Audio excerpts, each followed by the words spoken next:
Hey, Hit the that wrong ended. I was I like, hit the wrong oh, one. okay. That's my fault. Caught us off guard. I was just telling you that Twitter was down all day today. Yeah, that was a big deal all day. Everyone was in their mind. That's what happens when you fire everybody. You have like one nerd in the corner trying to run Twitter. That sounds a lot like Paradise. If you guys ever watched it, good Lord. I'm gonna do my own thing on it. So review. Yeah. But yeah, what's up, everyone?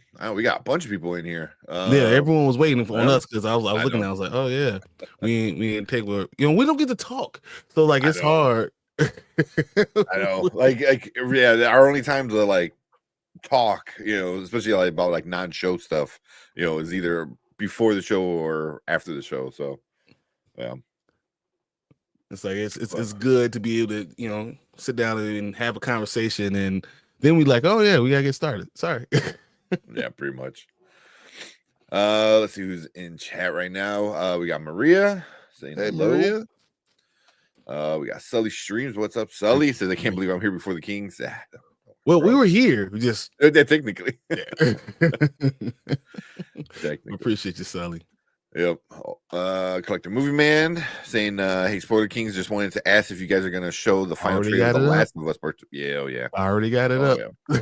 I kind of want to see that trailer for the Thunderbolts, the Absolute Cinema trailer, because I heard it's good, like in the sense of like it makes fun of the people that are like, oh, I don't watch comic book movies. So I was like, oh, what? I'm like, okay, I'm like, I don't know. We'll see how that looks. Yeah, I want to see what like. I'm like, what? Because people are like talking about it in this weird tense. I was like, okay, but yeah, we're gonna definitely check out a few trailers. And we got Silhouetted. What's up, Silhouetted? Anzo, Big for Entertainment. What up? We were on for like 2.5 hours yesterday talking about Paradise, right? Paradise. Oh, no, Paradise, right? Yeah. Yes, we did a Paradise then, and we did Daredevil on Saturday and Paradise yesterday. And man, there's so much to talk about, but I want to do a review, like a 5 or 6 minute review, just kind of hit all the points and just talk about like why I thought it was so well done and well made, and a dystopian type of show that's and done differently. Mm-hmm. More of a political type. It's so funny because like if I take Paradise and I take Severance and I put it together and I act it very similar, then we get Mickey 17. The only problem with Mickey 17 is I feel like the story writing wasn't as good as the concept, because it's a brilliant concept. It's brilliant. I can't wait to talk about it. Yeah, I can't wait to talk about it too. Because I was like, honestly, Sully had told us I was on Thursday to like temper your expectations, and I was like, okay, that kind of sucks. So I did, and I went in and I'm like, I really like this movie, and then I was like afraid I was gonna be the only one, and then I saw like Zack Attacks enjoyed it, and a few other people like they enjoyed it. Even Sully, I think he gave it a pretty okay like rating, because like for everything he was saying, he gave it like I'm like, I think it'd be way lower than that. So I think I think the acting was I don't want to get into the movie too much, but like I talk about it, like when you're talking about it, it's really interesting. I feel like I'm doing this all the time, like, oh man, this is good, but this could have been better, and this is really really really good, but this could have been better. I had it's good though. One major issue and a minor issue. Yeah, but that's about it. That's gonna be a fun talk. I can't wait to talk about that. So. Yeah, we get into that.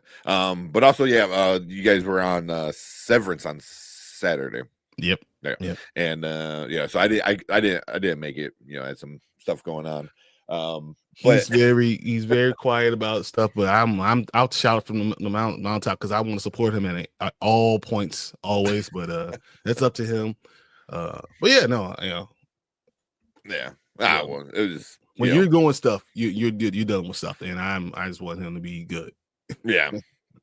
But and there's like I wasn't gonna join on Saturday, just wasn't wasn't gonna happen pretty much. But also like later on, like me and my girlfriend were talking, we're like, at least if you're gonna miss an episode, at least it was that episode because I didn't care for it that much. Like it had some important information, but I didn't think it was a great episode. I thought it. So no, I think it would have been fine if it would have had a part 2. A lot of those type of episodes, you usually are 2 different things are happening. Like you have this going on, and we're cutting back to something else. Yeah, there was like no cutback. Yeah, it was all her. The whole episode felt short, and when it was done, I'm like, that's it. I feel like, but it has very important information. It's the only episode that's ever had only one of our characters in it. Yeah. It wasn't even in Lumen, really. Well, the main building, I should say. It was interesting. It was really interesting, and it wasn't a horrible episode, but it did tell us a lot. It was shot gorgeous. Severance? I thought it was shot gorgeous. Beautiful. I mean, I love place is Nova Scotia. I mean, beautiful. Yeah, but it looked like a place that time forgot. Yeah. And then I kept on saying those ideas of glaciers being all over the place. It's perfect for the show because just like the show, you only see the tip of the iceberg, right? And then 80% of it is below water. That's exactly what Severance is.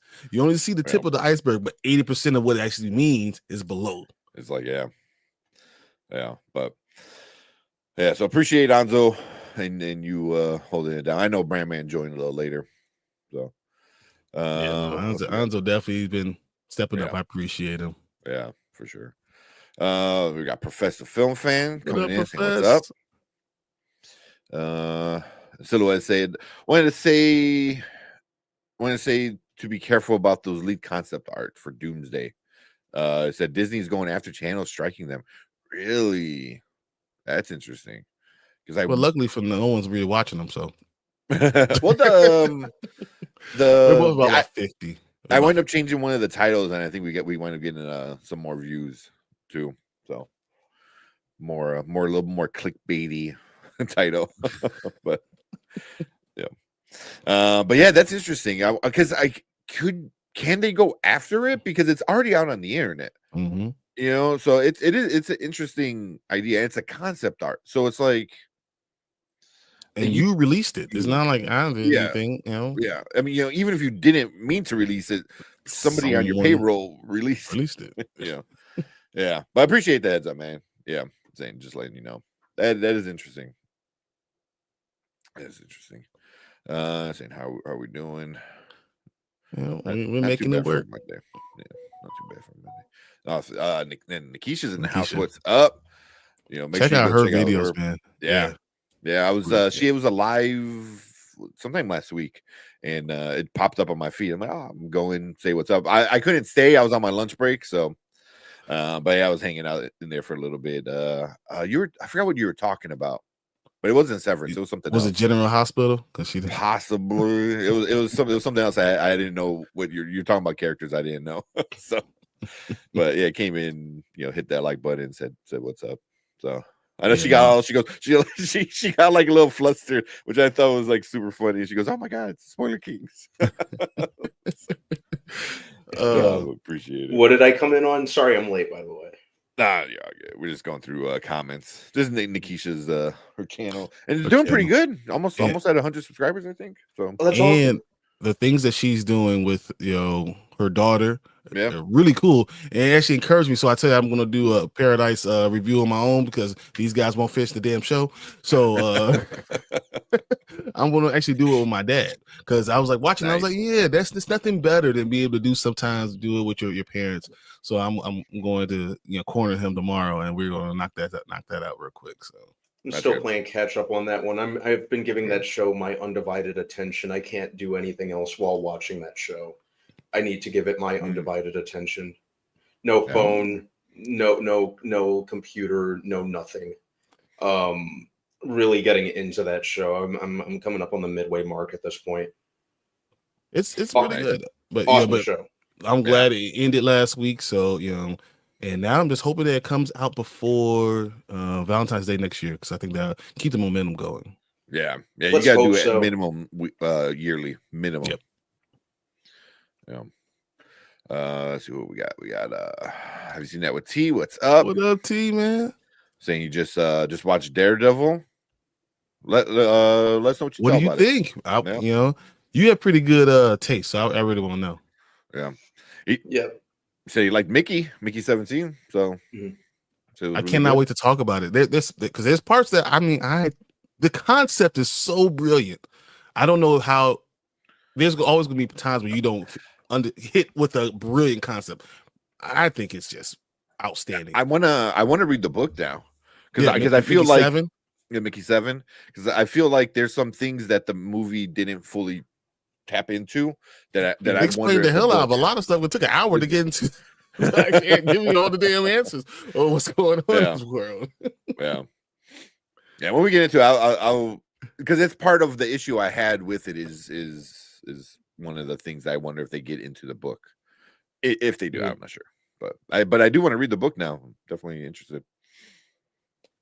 And then Silhouette said, "Can't believe I missed 16 Mickey Mouse movies." Hey, I mean, it's public domain now. So I mean, you could do 16 Mickey Mouse movies now. I mean, they're doing them because there's like another one that's coming out, another horror Mickey Mouse movie, or Steamboat Willie. Yeah, they're really going all in on that, aren't they? Yep, it's free, so they're going with it, man. So we'll see. The Mama Bear, what's up, Mama Bear? Let's go. Let's start the show, guys. Let's go. Yep. Ready. And congrats on winning. I saw you had won a giveaway stuff. Was like the McFarlane Batman from the Snyderverse and something else. It was like a Superman thing. So not too bad. Do I have that over there? Yeah, I probably do. It said Sully 27K always on my favorite movie next. Yes. Oh man, Sully's killed it with that what's that movie? Niza 2, the Chinese movie. Man, you got like 63,000 views on that damn thing, something like that. So I actually checked it out. Did you? I still want to watch it. A lot. Is it? The trailer looked like a lot. So oh man, that was it. Was it was just so much going on. I was it just broke 2 billion. The problem is, I didn't realize So someone told me I didn't have to see Niza 1 to understand Niza 2, and that's a lie. That's a lie. Well, number 1 is free on YouTube. Yeah, that's like I had to go back and watch it. I might watch that before I go see it. I do want to see it. I see you need to get the candy. Yeah. I might have missed. Oh shit, I'm like way behind on comments. Yeah. All right, I'm gonna run through these. See who's in here. The net saying hello. What's up? The net was there Saturday too. I hope you're feeling better than that. Yes. And Nikisha said she missed you Saturday. Oh, I missed you. Yeah. Part of me is like I always wanted to talk. I just no. Yeah. There's no reason at all. Yeah. No, I get it. We definitely get it. And then what up, in the house. Let's see. So I would love a spinoff for Harmony's childhood. That would be interesting. The Factory. You wouldn't if you didn't like the episode, then you're not gonna like the spinoff of her childhood because it's still very cold. Very cold. I'll be interested because I mean, obviously, you see me. I got the freaking book. You saw I got. You didn't see on Saturday. I have my milkshake. Handshakes. Handshakes are available upon request. T-shirt. That's hilarious. So that's awesome. I'm all in, all the way in. Right. That is awesome. I like that. That's great. Someone's giving me Legion vibes. It's. I don't know because Legion's really good too, but it's they're different. They're totally very different because it's muted. If that makes sense. Severance is a little bit more muted. If that makes sense. Yeah. Like it's not as much. It is a lot going on, but it's not in your face. Yeah, they're both very trippy though. They're both very like what's really going on and blah blah blah and stuff like that. So, but I love Legion. I wish more people watched it. Oh, here you go. Cleve said just saw Magazine Dreams and it was wild. What? Nice. You saw it already? Oh, I was trying to get us the screener, but I think I might have been too late for it. So I was like, damn it. Because some people got the screener. So I gotta be more on top of that, especially with smaller studios. You know, like that Briarcliff or Briarcliff. You know, it's a smaller studio, still kind of big, but I guess you just reach out and like, hey, you know, I think you just signed some kind of NDA that you can't say anything until this day and blah blah blah. So that'll be easy for me. Yeah, exactly. But that's wild in a good way or a bad way. Wild. I don't know what wild means anymore. I see that word thrown around so much. Yeah. I don't know what it means anymore. See come on, there goes. There he is. There's the cutie. It's so funny because on Saturdays he wears full clothing, and on Mondays and Thursdays he takes all the clothing off. It's hilarious. I'm just noticing what's going on. Yeah, because on Saturdays I'm out, and then it's cold out there. It wasn't even cold. It's like 70 degrees. You want me to walk out in 20-degree weather just wearing this or what? You could. I could, but I don't want to. Oh man. She said, they were talking soap operas. So yeah. I'll tell you. There you go. I got another subscriber from T. So that's very awesome. Cool, UT man. Appreciate it. Definitely. Well, saying collector saying finish up the Wicked book tomorrow. Yeah. Completely different from the movie. That's what I heard. I heard it's very different from the play, and the play is very different from the movie. Not very different, but different enough from the play. Because I heard the book is very political and very but everything is more. Can't you feel it? Right? You could feel that type of vibe coming through. Are you saying there's violence in the book, sexual stuff in the book, murder and rape, animal cruelty? Yeah. But they show hints of that, right? Hints of that. Yeah. I mean, the sexual part, the violence, all that's there. They just don't dive in. Yeah.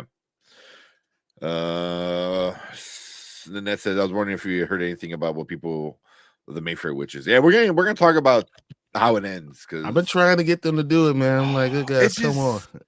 I think I'm done. That's okay. We got finished. Yeah. You know me. If I start, I gotta finish. That's just me. Yeah, I mean the season, but I think I'm done with the show. Mm-hmm. Yeah, I've been struggling. Yeah, it's but yeah. That's easy. So where we at? I'm trying to go through everything. Do you need to watch season 3 of Daredevil to watch the new show? No. So far, no. I think the first episode connects it to the old stuff, but in a way where you don't need to watch it. And then I think then it starts telling its own story. So I think connects it and kills the connection. Yeah, you don't necessarily have to. It's one of those where you don't have to at all. It doesn't hurt. Yeah, I don't think so. But you don't have to. It stands on its own. There's certain details I think that you get if you do, but yeah, between him and Kingpin, I think is the main one. You know, you want to get that relationship, at least so far. I mean, I don't know. I know other characters are supposed to show up, but as of right now, I don't think you need to. But you should, because season 1, 2, even 3. I'm trying to remember. Like 3 wasn't the best season though. No, 3. So 1 was great. 2 was good, but was missing something. 3, there was just a lot of stuff going on. They didn't explain a lot of it, and it was taking too long in the story. And but I think they kind of got through that real fast in the first 15 minutes of this show. Yeah. But I think it'd be all right. Nikki said, I can't wait to see what you and your dad's on Paradise. Nice. No, all the religious parallels. Yeah. That's going to be huge. I know if I know anything about my father, I know he's going to be bringing up all this stuff in the psychological aspect of it. And then even from the doctor's point of view, why you would choose certain people in a certain situation and why it's important to pick a person who's calm. But also if you ever push that person that's calm over the edge, what can happen? So I can hear him in my mind all the time. So I know how it's going to go. That's funny. That's funny. Man, the Bambi Blood Thunder trailer's out. Yeah. Out for blood. This time, mother's being avenged. Yeah. Man, all that old Disney stuff is starting public domain. Mm-hmm. So that might explain why they're doing a lot of these live action reboots. You know, but even like Lilo and Stitch, I feel like not that old, where it's not going to hit public domain anytime soon. Yeah, no, it's fine. Yeah. It's not. Yeah, not but maybe. You know, I was just thinking why they're doing the Snow White movie. So, I don't know. I told my kids we ain't going to see it. Yeah, I'm not particularly interested in it. I'm kind of burned out by the well, not even kind of, very much burned out by the live action Disney remakes. They're just like so Snow White flat. Yeah, I'm not a Snow White fan. It was never an animated Disney movie I was a big fan of. So they just fall flat for me. I don't care about whatever Rachel Zegler said. That's got people so butthurt. I'm just not seeing anything that draws me to it. Yeah. Mm-hmm. Yeah. Man, I love all the support. Everyone's going in and supporting Nikisha, and that's awesome. Stuff. Yeah, I see everyone coming in doing that. So where are we at? Nikisha saying always wearing the Severance blue, the blue lumen. Wherever they go. Yeah, always every single time they do a video together. Calming. Yeah. Your Audi used to drive cars backwards slowly. Always put the toilet paper on the upside, not the bottom. Oh no, you don't. So you don't say it. You just say they put the toilet paper the correct way. I was like, what was the correct way? Say as general as you can. Oh, that's funny though. And then that said, I'm not feeling better, but I went to the doctor. They gave me some antibiotics, eardrop medicine, cough pills. So I'll probably be better in a few days. I talked to my doctor because they called me. Yep. I'm glad you getting some stuff together. Yeah, that was not good. Yeah. And it's going around right now. Like right now, it's like one of the worst flu seasons in like 15-ish years. Mm-hmm. Because of the strands. I mean, they're getting stronger and stronger, and they're different. So that's how it always works. Yeah, it's cyclical. I'm glad you're getting some meds and hopefully feel better. Because being sick sucks. Sucks. Yeah. And then I saw this. So Clee saw it with the AMC unscreened movie. So you get the surprise movie kind of thing. Mm-hmm. And it was Magazine Dreams, and some people started walking out. Really? Wow. People were walking out? Wow. Huh. I mean, I wonder, were they walking out because you really don't want to see Jonathan Majors, or you just don't want to see that type of movie? I think it's Jonathan Majors. I think it's Jonathan Majors. They did a really good job of slandering his name. Oh yeah. As far as movies go, so people don't want to support. If you're going to walk out on a Jonathan Majors movie knowing Jonathan Majors was in it, why did you even go to the Jonathan Majors movie? It's an unseen movie, so it's a secret movie. So like when you go to AMC, you can choose that movie and then you go see it. You don't know what it is till you get there. Yeah, they do it every so often. They're doing it more recently now. So you don't know what the movie is until like it's about to start, and then like a screen pops up like, "Oh, you're about to watch blah blah blah." You know, so you go in not knowing what you're seeing. Okay, I got you. They have the Naperville one all the time. They have it like every week. Yeah, they have one up in Oak Brook by me. Mm-hmm.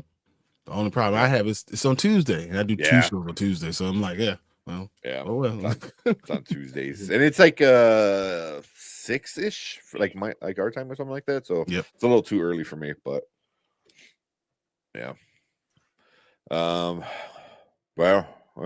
that's like, but he said he did a great job acting. So I mean, does that surprise anybody? Yeah, right. No. Jonathan Majors does a great job.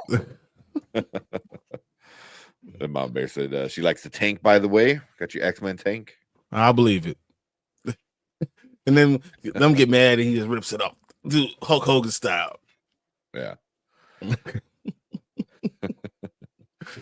Oh man. He said, "Be careful who you guys make jokes with, or you'll be called rude." I don't know what that's reference to. That has to be Nikisha, and I'm too married too long to be making jokes. I'm scared of women. Scared, plain and simple. Look me in the eyes. I'm terrified. I ain't messing with it. Just not. Man, yeah. That's how you know you live with three women. Exactly, women all in my house, everywhere I look. Yeah, me and the dog. That's it. Yeah. We got books, Gers and Purrs. Says, hey, everyone, popping in late. I hope Mayfair Witches does not continue. Oh my, you're not even wrong. trying to hide it. You're not wrong. You're not wrong. I want to finish the review of it, but when we're done, we're done. I think so. It's giving even the whole universe a bad name, right? It's how does it keep getting worse? How does it's so disconnected from the first season where I'm like, what the fuck is Lasher? Like, why did he become just? We now know what Lasher is. Absolutely lame. He went from being the devil to be like, it was like, what? He was never the devil. Oh man. Apparently it was a guy, a real nice guy. Yeah, real the nice best guy. Of all time. It's but that's not what you talked about in the first season. So how did he become this other thing?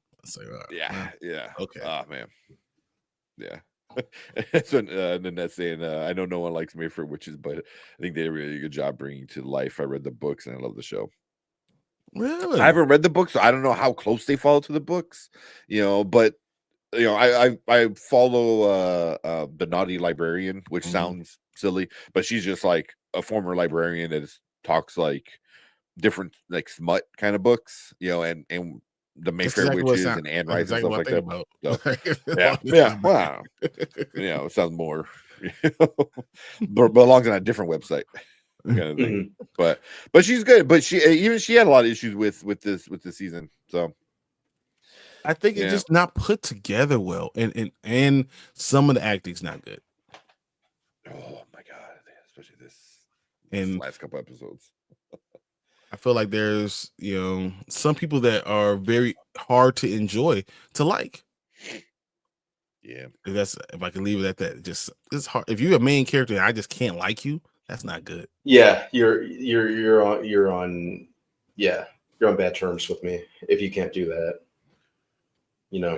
Nothing worse than an unlikable protagonist. Lasher's a mess. Sister was thinking that never exploded. Oh, that's right. Yep. That's right. It was never went back. Forgot about that. Never went back. Hopefully, Talamasca is such a better show. I hope. I think that's supposed to be this year, right? Later this year. Yeah, it's supposed to be November of this year, I believe. Yeah. Isn't that right, B? You usually want to keep an open on Talamasca, but yeah, I think it's November. Is that right? I think it was. I think it was. I heard it might even. Oh, I think you're frozen a little bit. There you go. I think I heard somewhere it might even be as early as July. Oh, that's be a weird time to do it, but no. I guess if they want to push it out, to coming out. Yeah, I'd be good with it coming out before Interview with the Vampire, and we end the year with Interview. Let's see. I can see that. Why you look that up? See a bunch of you guys talking about Snow White. It doesn't look good. Oh man! Officially, it's just in 2025, but doesn't have the exact time. Wow, still doesn't have a date. Wow, that's crazy. Yeah, July. I wonder if that would be interesting, because then are they just trying to push it to like, all right, we need to get. I want to look at the ratings. I want to see how bad the ratings were for Mayfair Witches. And then I'm like, then I would wonder if that's why they would push it out in something like a July, and then try to push out Interview at the end of the year.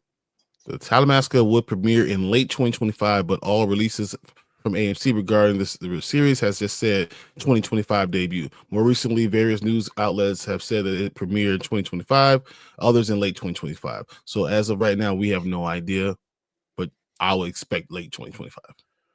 Mm-hmm. Yeah. That's what it seems like it should be. But I have Bookskers and Purrs saying American Blackwood Farm to be adapted by the creators of the movie The Piano Lesson. They also those also Mayfair family stories. Okay. Yeah, because this one I know is like I don't know the books, but I know there's a Taltos book, there's a Lasher book, and I don't know if that was getting kind of into or did they books. Combine them? Because that's why a Taltos. Yeah. I didn't think last year would be a Taltos, but whatever. Okay. Yeah. I don't know. Who am I to question you? Right. Yeah. The collector said he's sick too. That sucks, man. It's just a cough though, but I was sick for a while, so I understand. Yeah. The throughout last week. Yeah, you too. That's right. Yeah, it sucks. It's more annoying than anything. From when I came back from Dallas, it took about 3 weeks for me to get better. I couldn't breathe. I had an inhaler and everything. I just didn't tell nobody. Oh man. And then here you go. Sully said he's seen the film. It's good. I'm assuming Magazine Dreams. Magazine Dreams. Mm-hmm. Nice. If Sully says it, then I know. I know I'm going to watch it and like it anyway. But I trust Sully. Oh yeah. Anybody still in the live chat? Go check out Sully's streams. It does a lot of really good reviews, man. A lot of fun reviews. He just did Novocaine, so. But I don't want to watch the review until I see the film. Usually, so I don't watch reviews until I see it. So then it doesn't. I don't want to affect me one way or another. Yeah. Yeah. So, but afterward, like today, that's what I did. I kind of watched everyone's Mickey 17 review. So, and seeing how everyone thought those reviews are all over the place. Some of them, yeah. There's some people that hate the movie. There's some people that think it's the greatest movie of all time. And I'm like, everything in between. Yeah, I think most of the movie tubers liked it, but I've seen like other people that were like, it was trash. I was like, damn, really? What? I can understand if there's things that I understand why you wouldn't like it. Yeah. The same way how people don't like Interstellar. Like to me, you're insane, but I understand why you might not like it. Don't put it on this. Don't I just put it on Interstellar. Don't do that. It's whenever don't do that. But it's whenever it's a big sci-fi movie, it automatically there's gonna be a bunch of people that are like, oh, I thought it was gonna be something else. I'm like, it's a sci-fi movie. Like it's gonna get weird, it's gonna get out there, it just depends how Interstellar is perfectly done. And anyone that doesn't understand, you're wrong. Go study physics. Mickey 17 has other issues. Yeah. But it's not Interstellar. Interstellar might be, I'm telling you, it's a top 25 movie ever. At least in my opinion. Yeah, it's one of my favorites. So all right. I think we're getting mostly caught up. Everyone's kind of said I gave it a 9. Okay. That's a 9 out of 10 ain't bad. Well, that's really not bad. Like, damn. Okay. Yeah. I'm sure it's gonna be hard to watch though. Yeah. Yeah, it's gonna be a sad movie. It says it's premiering 2025. It doesn't give it a time date. Yeah. Ace. What's up, Ace? But appreciate you, Ace. Talking about Talamasca. Yep. Because Talamasca is supposed to come out November 21st. That's the last thing I saw. Was November 21st. That's what I think. Yeah. Oh, hey, we got Color's in the house. What's up? Lords, what's up? Come see us, the little people, huh? I appreciate it. I know, right? So going to C2E2 next month? Heck of course. Man, I got all my 3-day pass ready to go. Taking off all 3 days. Yeah. Well, I get Saturdays and Sundays off anyways, but I took a vacation day for that Friday. Same. I'm probably gonna take a vacation day. Yeah. The only thing that sucks is we were talking last week, the Hobbits, because they're all the Hobbits are going to be there, which is going to be awesome. So you see Elijah Wood and Sean Astin and all the other guys and Andy Serkis. But it's like Friday at 11. Yeah, I was like, so we got to get there like early. 11 o'clock on a Friday? Like what? Oh no, before 11 because you got to get into the room. Oh my gosh. Well, this is the main stage, so I think the main stage. It's in the main hall. I think it's either in the hall, or it could be on the floor. Yeah, sometimes the main. That's what I mean. Is I mean, in the middle of it, like there's this little place where, we know, yeah. But yeah, I want to see for sure. I want to see the Hobbits, Futurama. Those are my two big ones. But I was kind of like, damn it, like so on a Friday that early. I was like, damn man. So, dressing up for C2E2. I officially ordered my costume. Nice. I did. I officially did. I don't know what day I'm gonna wear it because I'm not wearing it all 3 days. I gotta order mine. Right, Saturday. Saturday. I know. Last year, Brandman, he did Spider Punk. It was awesome. And then he's like, I gotta take this off. Yeah. We need to meet up there. Yeah, man. So yeah. Co-Lords, also another Chicago group of guys. So go check them out. But yeah, we'll meet you guys up at C2E2 for sure. I'm definitely driving this time. I'm gonna get parking. I don't care. It's just easier. I'm just getting parking. Call it a day. Yeah. Oh, I think I can reserve with like that parking pass or the parking app thing. Reserve a good parking spot. I could just walk there if I wanted to. I know. He was like, I'm just gonna wake up and roll out of bed and just be right there. Pretty much. So that'd be a planned event for me. Yeah. Pretty much. The parking is not as expensive as I thought. Because I remember me and my girlfriend when we would go, we would like take the bus and try to save some money and blah blah blah. And then one year I'm like, oh, parking's like $20. I was like, fuck that, man. and you can park where you just walk across the overpass bridge and like you never even have to go outside. I was like, 100% worth it. Like $20, yes. Oh man. I do like something else that's very popular, but I'm not age demographic. I like Harry Potter. I love Harry Potter. We should talk about the casting of this stuff. We're gonna be talking about that too. B-Man in South Loop. I am in South Loop, yes. I have stores in the South Loop. Yeah. Bradman can like open his window and spit on the bean. And I didn't mean that in a weird way. I was like, well, I don't know how he's talking about, but whatever. If you're from Chicago, you know what that means. But if you're not, it still sounds like a problem. Oh no! I'm sure one of our viewers heard that and is like, pause. Yeah, exactly. That's funny. Harry Potter rules. You're good. You're a good company here. Yep. 100%. Yeah. Is that a segue into our first topic? It is. That is a perfect segue to our first topic. Let me bring it up because I know I made a thing for it. It goes away. There we go. I don't know why it's like so far away though. It's all good. That's fine. Excuse me. Damn. Here, actually, you can do something like that. Collector, yeah, we'll do it right after this. We'll do the we'll do another trailer. We'll do trailer. Since we're talking like Harry Potter, might as well bring up the casting. We'll go from least hated to the most hated, I guess. I don't know if that's. I wonder who's the most hated. Yeah, exactly. I can't remember her name. Who's playing Professor McGonagall? McGonagall. What's her name? The actress. Do you guys remember? I have no idea. I know. I have no idea. I'm looking it up right now.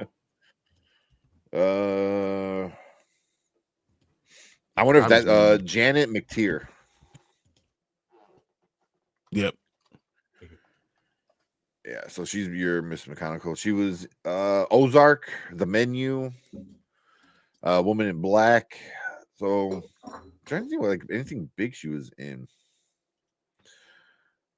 Yeah, so she's not I guess she was in Jessica Jones too. She has accredited for it. Maleficent. She doesn't look too familiar for me. See, but I would rather people that I don't know. And Yeah, that's but my whole issue. But yeah, are we talking She's about this English. officially, or are we waiting until we hit the what? Are we Nah, we can jump right into it. Okay. Yeah. At least she's British. At least she's an English actress. Mhm. So she was at the Royal Academy of Dramatic Arts. So yeah, 63. Not. Looks fine. I mean, that picture right there, she doesn't look that old. Yeah. But I think that's a good age to play the character and to stick around for 10 years. She looks 63 to me. What are you talking about? Yeah, no, she really doesn't in that picture. No, I think she does. I think she looks 63. 63? Yeah. Yeah, there's some other pictures where yeah. But I'm okay with that casting. I was like, yeah, that's cool. Not really known. She's been in stuff, but nothing where like you can point her out. At least I feel like I don't know if anybody in chat was like, oh yeah, she was great. Yeah, I see everyone's like, yeah, turn with this. Oh yeah, and okay, for a second. I'm iffy on the actress who's supposed to be playing McGonagall. I don't know. McGonagall. Okay, work. Yeah, you're breaking up. Am I laggy? Yeah. I don't know why. Holy crap. There we go. Any better? A lot better. A lot better. Yeah. Hello. Test. Okay. Just making sure. I don't know what the hell. It's always like something that throws everything off. But kind of iffy because you don't know where she's from, which is kind of a good thing and a bad thing. It's hard to compare her to anything else. So, but that's fine. I mean, I didn't think that she had to be this unbelievable actress or anything like that. Just someone that I don't necessarily see, so I can see her fall into the actual character. When you have someone who's identified by something else, it's hard to see them as a character. Mm-hmm. Yeah. It was unexpected casting because I know they were talking about like other people. Like I think they had spoken to Rachel Weisz and Sharon Horgan about the role. They were too attractive. Yeah, too attractive. Yeah, that would. Yeah. Fun fact: Sharon Horgan just does it for me. I remember you brought that up last time. Yeah, just I don't know if it's the accent or what, but yeah, just yeah. Happy that didn't happen. It's funny you saying that and not saying that about Rachel Weisz. That's what's really blowing my mind. Yeah, I know. That's Rachel Weisz goes without saying as well, but wow. Sharon Horgan, older milky chick, Irish accent, just does it for me. But yeah, I'm happy that didn't happen. Neither of those happened. I would have been too distracted the entire show. Yeah. So yeah, Janet McTeer in like the bit parts that I've seen her in, I'm fine with it. She's got kind of a look that I associate with the character, and about the right age that I'd kind of picture McGonagall to be. So there's enough longevity for what are we talking about? Tentatively 7 seasons. 7 seasons. Yeah. So I'm figuring 10 years between the recording and everything. Yeah. Mm-hmm. I mean that's on the longer end. Like if they really go at it, they could probably get it done in like 8 years. Yeah, they gotta they gotta kind of move fast. So that kids don't age too far out of the role. So hopefully we're getting a time frame similar to the movies. Yeah, which I believe was that 10 years? The movies 10 years almost exactly. Started in 2001. Yeah. And November 2001 was when Sorcerer's Stone came out. July 2011 was when Deathly Hallows Part 2 came out. But they planned it out that way, and it worked to a T, and they hadn't Yeah. signed the contracts for that time. So Mhm. it's weird because the next person we're going to talk about is 79. You don't want to have the same problem that the movie had. I was just gonna say that, And that's kind of John. that's kind of my fear. That's not my only fear. Let me get on my soapbox. Go ahead. Let's talk about the next thing. with Yeah. John Lithgow. Oh my Yeah. God! What the hell? Really? No, I hate it. I hated it as Albus Dumbledore. I hate it I didn't so much. expect it. Yeah, I didn't expect it. It kind of came out of left field, like really left field.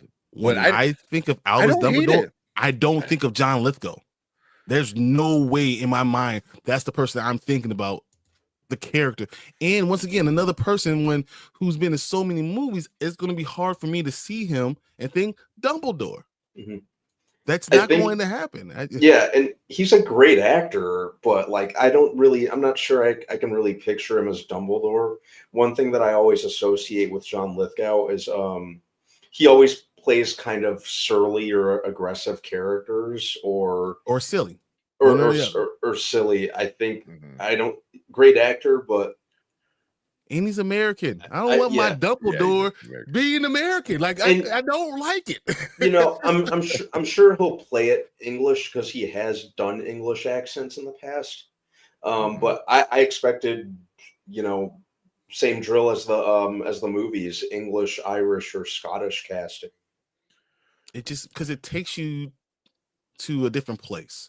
Mhm. It makes you feel like you're in that era. And no matter what, if you try and do English accent, a lot of times it slips out or anything like that. I just don't like it. And Well, I think Dumbledore is such an important character that Mhm. Well, he Like, can I do a have pretty more good problem with English this than accent, anything. so I'm not too worried about it from an acting standpoint. It's just not what I Yeah. expected. I He was might kind be of better. in the Crown, he's pretty good at being English. yeah. But So I'm I not. thought he that's has a accent that like can you tell me what territory it's from? Like that to us, to an untrained ear, I feel like it sounds like an English accent. Is that what people in Great Britain think? Is that what's going on? Like I don't know. Plus, I don't know if he does it well enough that's going to make me transform me into that place. That was the key. A lot of times, I you mean, feel you like throw you're a in beard Hogwarts. on him with long hair, with the English accent. He's going to look like John Lithgow with a beard. No, I think he can pull it off. I think he Yeah, can pull it off. I think the- he's a good the enough look. actor. Yeah, Yeah. they'll make the look work. I'm not worried about that. And I wonder if they go more with Dumbledore from the books rather than a more aggressive Dumbledore from the movies. Yeah, that's because what I know I they want to go more books. That's what Yeah, I hated about More Michael soft-spoken. Gambon. That's what I absolutely hated about Michael Gambon. He came off too aggressive to me as Yeah. Dumbledore. Yeah. I About to tackle Harry. He's like, "Did you put he your name in the goblet?" I was like, friggin' That runs at only Harry, happened- sprints at Harry, and bum rushes him. It only happens a couple times, but no, I hear what you're saying. But once again, when you have a actor that is like known, really, really well known, how am I going to dive into that world? How do I believe him as that character? I don't know. Well, that I'm not worried about because I can I worry about all those things because He's if good- I look at him, he's gonna look like John Lithgow. Like I'm looking at him with a long beard. I'm looking at him. There's nothing about that that's going to tell me like there's pictures of him all over the internet with a long beard. Yeah. He looks like he's himself.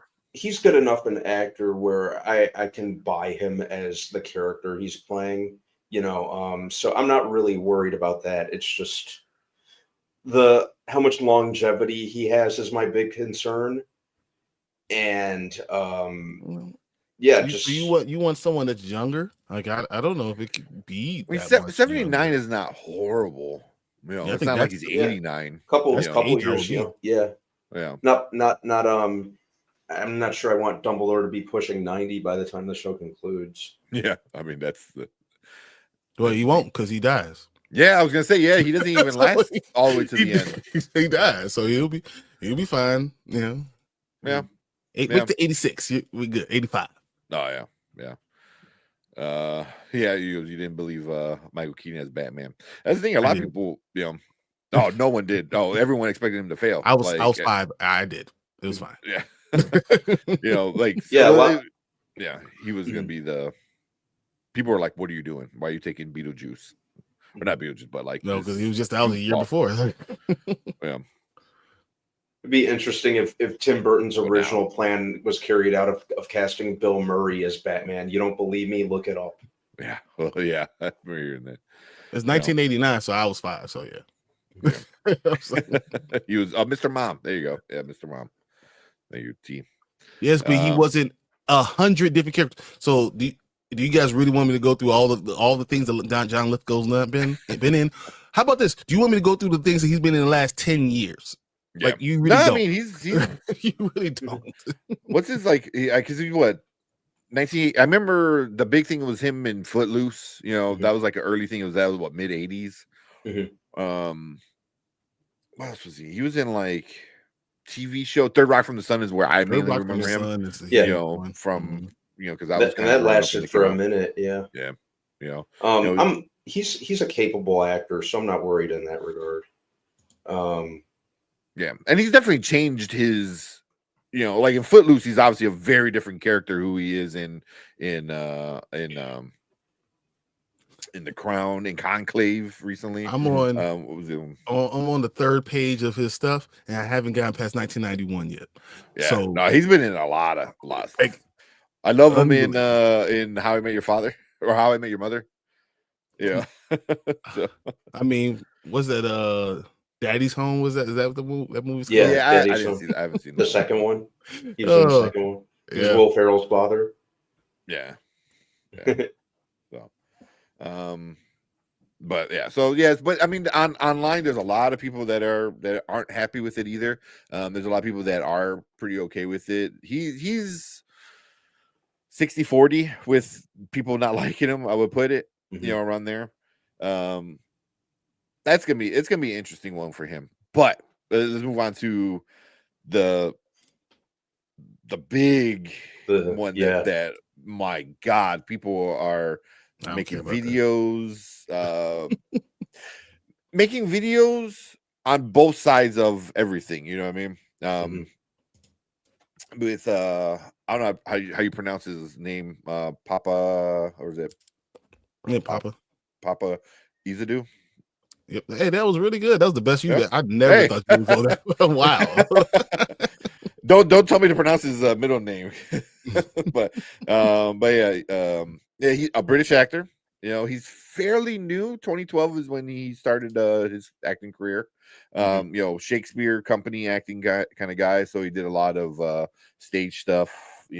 Was in Gangs of London, the Lazarus Project. Lazarus Project, when I've seen him from the TNT series, the Lazarus Project. I watched that all the seasons of it. So he was in Men, which was a good movie. I don't remember him in Men, but I only seen Men once. So,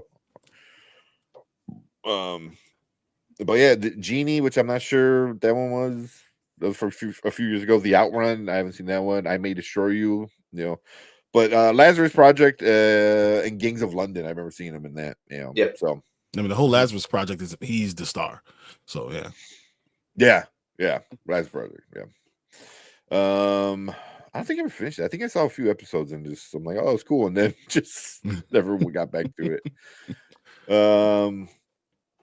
Yeah. So, who wants to start?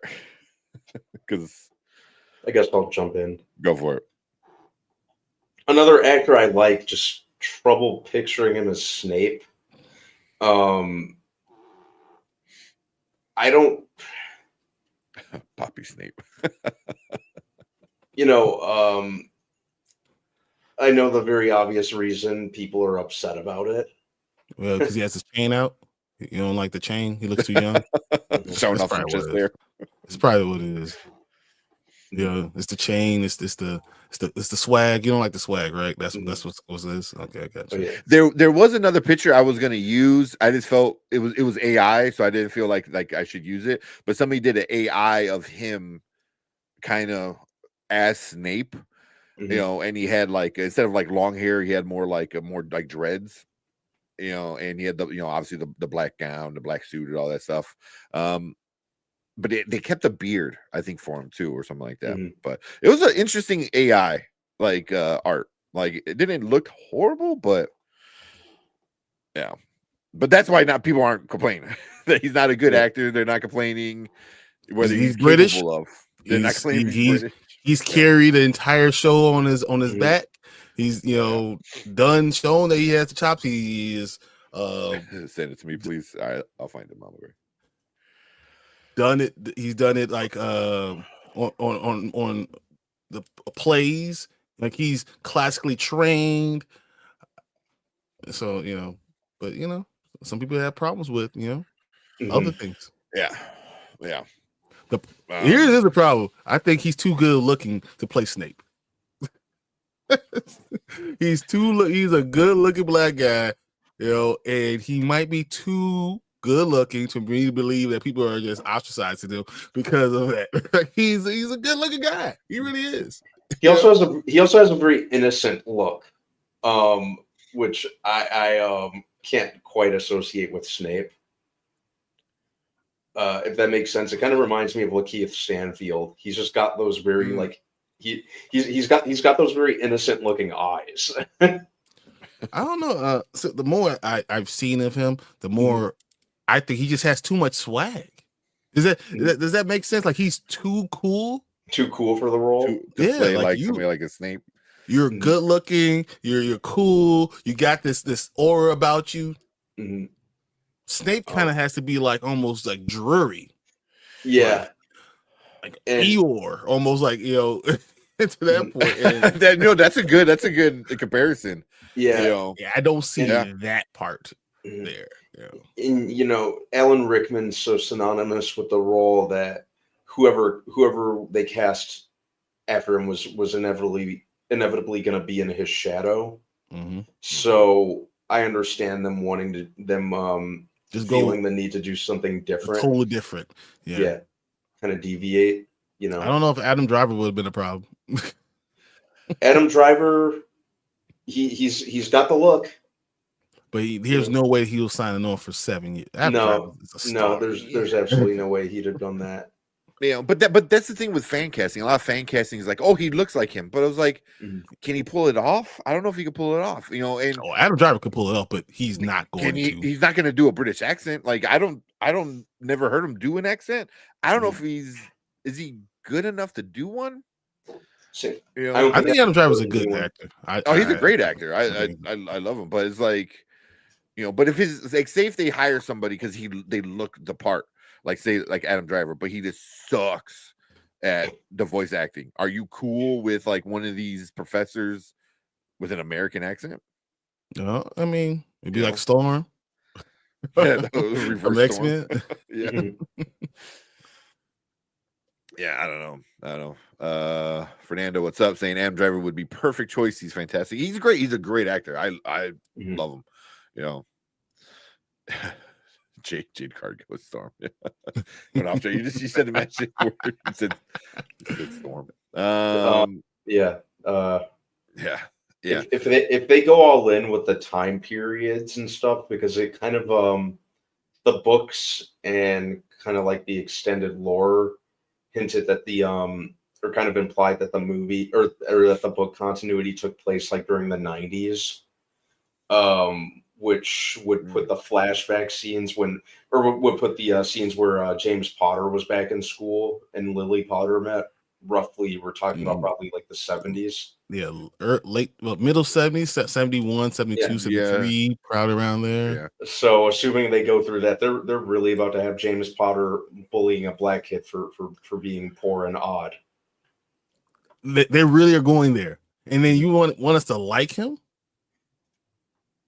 I never liked James Potter anyway, but James Potter's a dickhead anyway. Yeah, James Potter was a cock. I was never a fan of that character. He was a cock. Sorry, Harry, your dad was a cock. So Lily's gonna fall in love with a black man. And they're gonna say, "Oh, it's not good enough. You can't do that. You can't do that. You can't be that. You can't be." I mean, would not you from a non-magical family and a black man? But could they play into something like that? You know what I mean? Like, and that would kind of, I be don't know, does deviating that too defeat the much. purpose of being? But they're also going more book accurate. But if they start I to read the add book. in, huh? I read the book. I don't think that they have that type of hint of it No. being. I mean, anything J.K. like that. Rowling does not like. Obviously, she did not like anybody of color. When you name your only Asian character, shit, what was her name? Cho Chang. Cho Chang. Right. Yeah, and there could only be like one black guy, in there. So yeah, Hey, but he did have Jenny before Harry, so I mean, balance it out. yeah.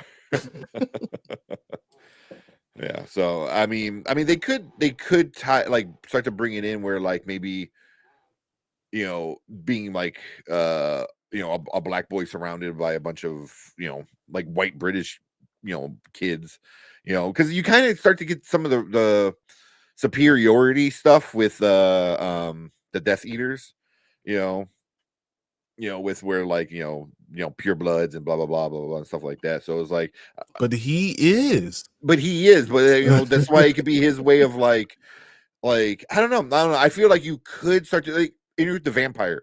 I think they did that where where they made Louis black, but they changed the character in the show where you're able to connect better.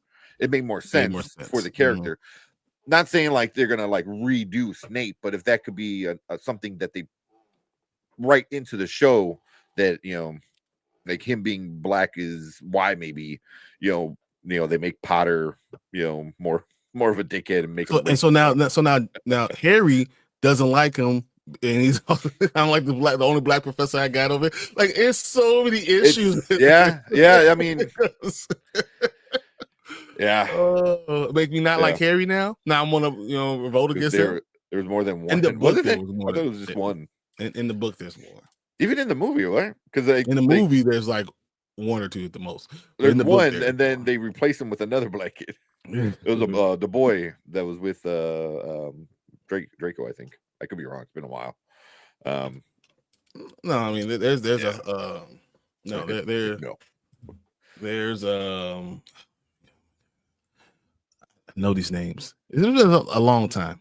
Yeah. This is Nanette says I got an idea who should cast that Snape. Let us know. She said, "What's the Snipes?" Right? Wesley. Is that what she said? Wesley Snipes. Yeah, right there. Oh, what's these Snipes? I just saw Snape and just like, does it? What's these Snipes? Wesley Snipes. Snipes. Yeah, nice. James Potter was Draco of his year. Ooh, yeah, yeah. And that makes you kind of question Lily a little bit, right? Yeah, big time question, Lily. The actress who plays the pilot likes to be played Storm. Oh yeah. We talked about that before. Yeah, we'll get into DeWanda Wise. Yeah, sheet in the all house. for it.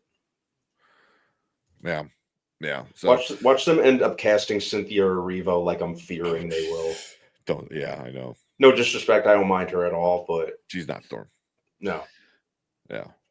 I don't know. So with you're right. There's at least 4 or 5 black kids in Harry Potter. The one who's announcing the Quidditch match, Jordan, right? Yeah. Jordan was that one. Dean Thomas, Kingsley, Shacklebolt. Angelina Johnson, who, if I remember correctly, like the extended lore, I think they said she married whichever one of the surviving Weasley twins it was. I think I had read that somewhere that they had married after the events of the book. George, she had married. Yeah. But yeah, man, I just think people like, because like the full on racist people, they're dickheads, and I really don't care what they say because they're pieces of shit anyway. Yeah, but then you get like people like someone like Chill who has a good argument of that always brings it up of proper representation of this and that, and when you race swap and stuff like that, so which is a problem, but I don't know, I don't hate it, but it's just I think I hate that it's going to cause so many issues. That's what I hate. Mhm. I don't like the character. It doesn't match because I think I think he looks too good. I think he has something about him that is not what I see as Snape. He's a better, you know. I don't know if that works for Snape. Now, if you want to, even if you want to do anyone, I would want Snape not being the guy, even though at the end of the story, he's really the hero. And this, me and you will argue about this. He is the hero. He is a good guy. I don't care what you say, Tank. He is a good guy. We could argue about that in chat. So whatever. I'll let you argue with Erica because Erica's got that argument like down pat. Like she knows all the details. We'll let Mama Bear and Erica go at it. Because no. But I don't think. But he's a very important character. He's a very important character. Almost like you don't want to agree with people because of their negativity, because of what they're being negative for no reason. Yeah. Erica said, "I will fight you with this, Brian." We can get on it. I'll tell you that. Yeah, I think Snape is not a good guy. Mama Bear is not. I don't think Harry was a good guy. I think when I talk about his parents, I don't know how good they were. But then you talk about James. James did some other good things too that are redeemable. So I think everyone is shades of gray. So, but I don't know. We'll see. We'll do that. Yeah, but yeah. I mean, I don't hate this casting so far. It is causing a lot of discussions.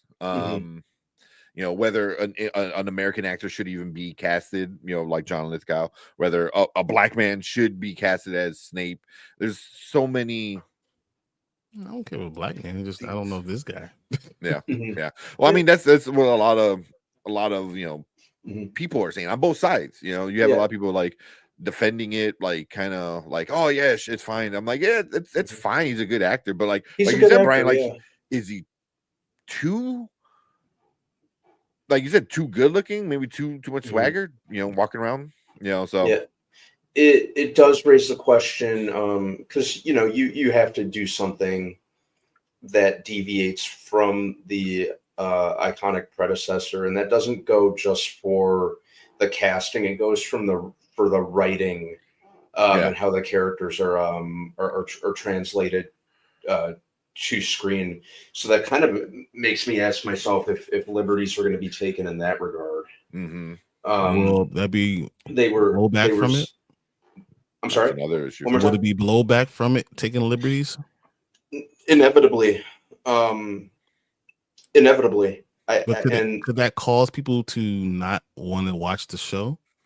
It could, because sometimes you have to ask yourself if the name is enough, if they're not gonna deviate too far from the source material. But that's me just kind of speculating. No, I mean, it happens. Look at, like, again, Interview with the Vampire. Mm-hmm. So many people were off from the beginning because they're like, "Oh, you changed Louis too much." But I was like, "But it was a good change." I thought it was a terrible character. It was a change that worked, and enough time had passed between the show and the movies.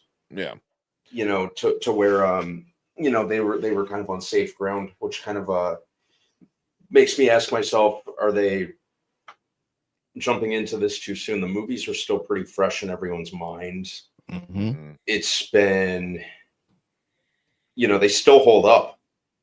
I think I can say all three of us still watch them. 100%. Every time it's on. 100%. I watch them every time they're on. Sometimes I'll just pop in my Blu-ray of it. So for you guys. It's right here, because you said, what would you say if they casted a black kid as Harry? Do you think the world will blow up? Do you think? If they're getting angry about the magical world, it will blow up. They will just blow up. Like, can you imagine they do that? Yeah. Well, the rumor is saying now, because of was it Izadu getting cast, are they going to make Hermione? Because in the play, they casted a black woman, and then J.K. Rowling, after the fact, she goes, "Oh, I always She was thought she was black." It was like, yeah, okay, you know. You Same of with all Dumbledore people? was like, bi or whatever. It was like, okay. I'm kind of expecting Hermione to be black.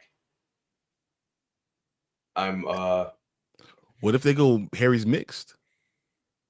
They could. So now it eliminates that idea that that they're hating on Snape because he was black. Mm-hmm. Excuse me. You know, it could, yeah. That would change a lot of that. They'll take that hate out of it. You can't say those things, right? Mm-hmm. James, if he's black and James is black, and now he's born of a world in between. Yeah. I mean, I just don't want everyone who's a Muggle to be black. I don't want that because I don't want those saying Muggles and that being code word.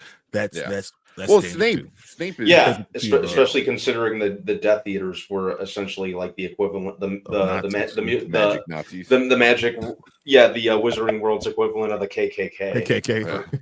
For Nazis. Yeah. Well, yeah. Man, I just don't want I don't mind kind of really going out there with a big change with actors and stuff like that. Fine, you kind of want to do your own thing and do what you think is best for the TV show, so you want to find the right guy for the right role, or girl. I just hate, I don't want it to become like an issue, not an issue, but a thing where people are talking about that than the show, and I was like, no, talk about the show. Talk about, is John Lithgow good as Dumbledore? Is Janet good as McGonagall? Whatever kids we get. I think that's the kids are scary. The kids are they're the biggest one, and that's gonna be the all eyes are gonna be on them. 100%. Especially whoever they get for the title character. Yeah, whoever's Harry's gonna be. Woof. Yeah. But T, you're 100% in today's climate. Everything's an issue. Everything's an issue, man. And it's so. It sucks when you just want to sit back and enjoy it. Okay, let's see what happens. But then you hear all these people from both sides that are like blah blah blah blah blah blah, and it's like, can I watch it first? Can they make it first? Can I see a trailer first? So, I do think it's too early. It is what it is to do this. I wouldn't reboot. I agree with that. I think it's just too early. Yeah. We were all we were children as the books were coming out, and standing up on in line all night trying to get the next copy of the book. Yeah. So it should be like in our generation. Yes. Have it be our grandkids and not our kids.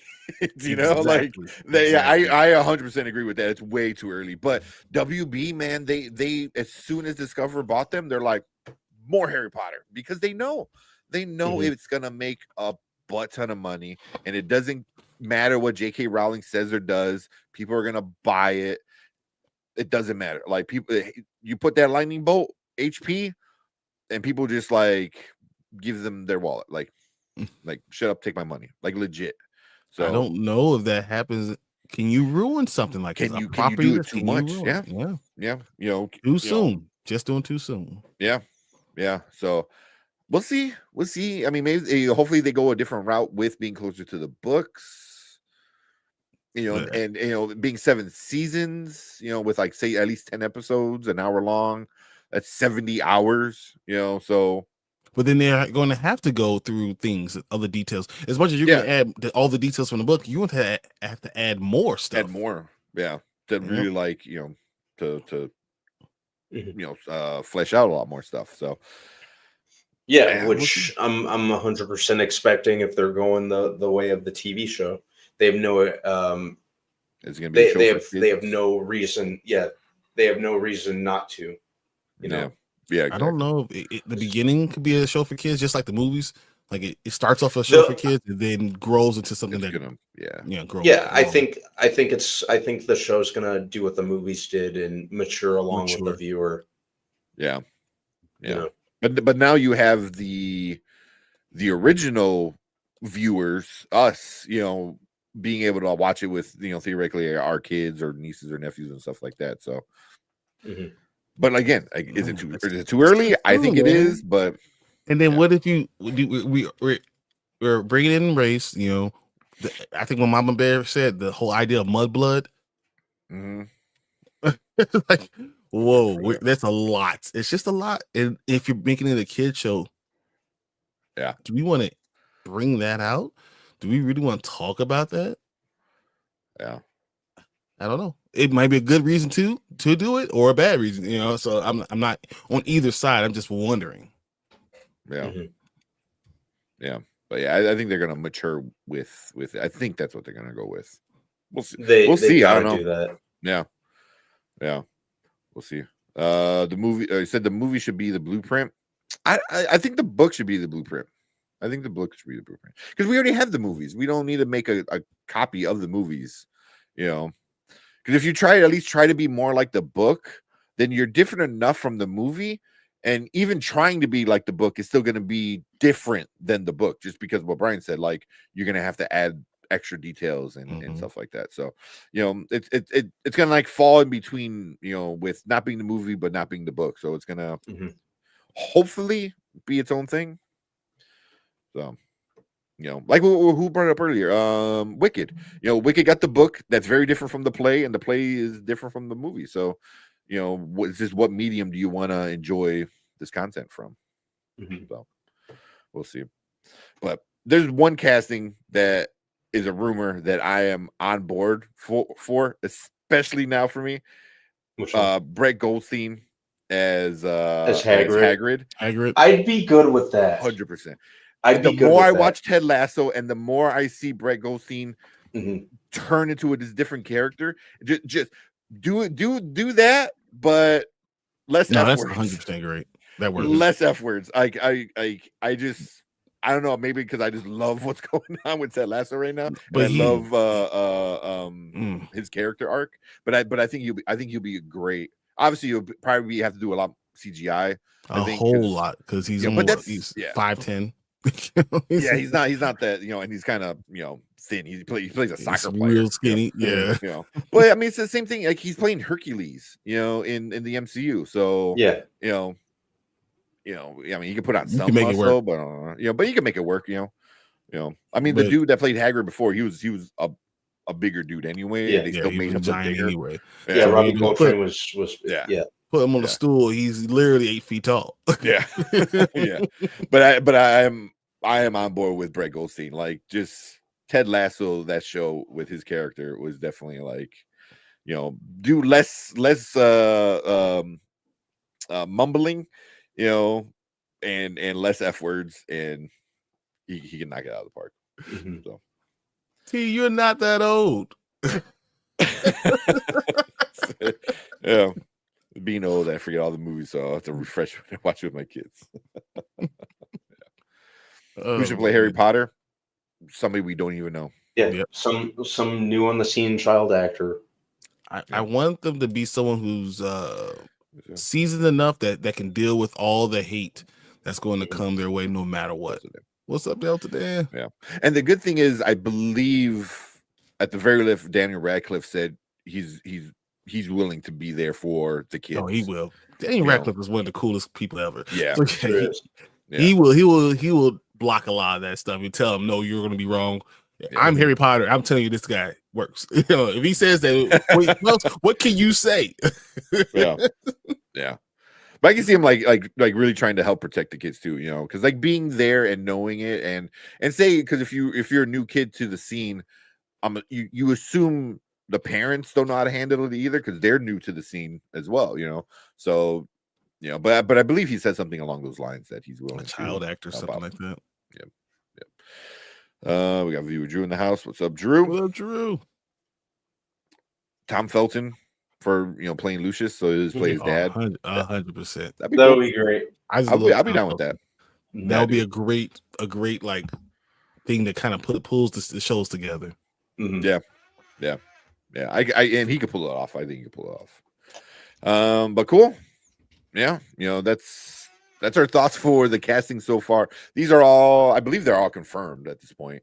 But but yeah, you know, we got a lot more casting, and obviously we have the main kids, so we'll see how it is. But you know, people have a lot of feelings about, you know, mainly the two gentlemen in you know, being casted for different reasons. But yeah, we want to hear from you guys. So if you're watching on the replay, leave a comment down below. Let's know what you guys think about the casting of the Harry Potter show. And hit that like button, hit that subscribe button, come and join us live every Monday and Thursday when we talk about movies, TV, other nerdy stuff like this. But yeah, again, we appreciate everybody. And if you are in the live chat, stick around because we're gonna move on to our next topic for the night.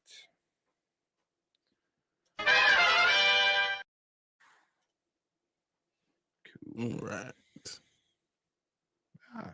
What the heck? I've been messing around with these scenes, like the things on the side. I don't know if you, and I just figured something out. I was like, oh, that's cool. So you can set it all up. So you just click a button and everything's Yeah, you automatically do it. Yeah. Yeah. Even like all the pictures and background and shit too. So I was like, oh, I like that. I think I was messing with that on Saturday. Yeah. Because like on Saturday we have like, you know, where we're above the picture. I adjusted that so it's dynamic, so it'll move to however many camera slots there are. So it should be a little bit better looking. What do you get? You want to talk about Last of Us? Oh yeah, let's watch this trailer. Let's see this trailer. Good, because I haven't seen this one yet either. Same.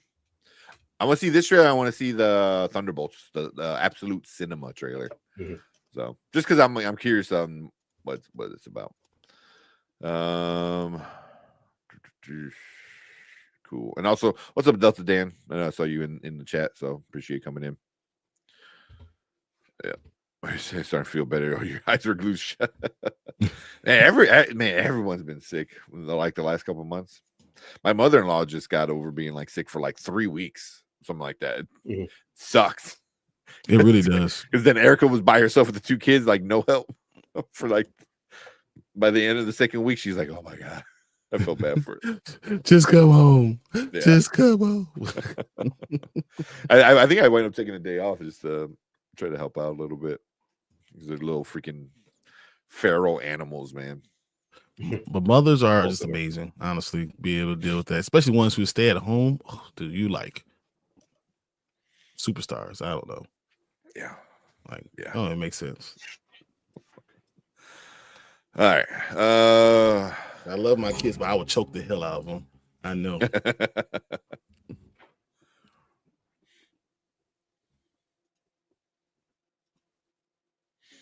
we go. That's the one.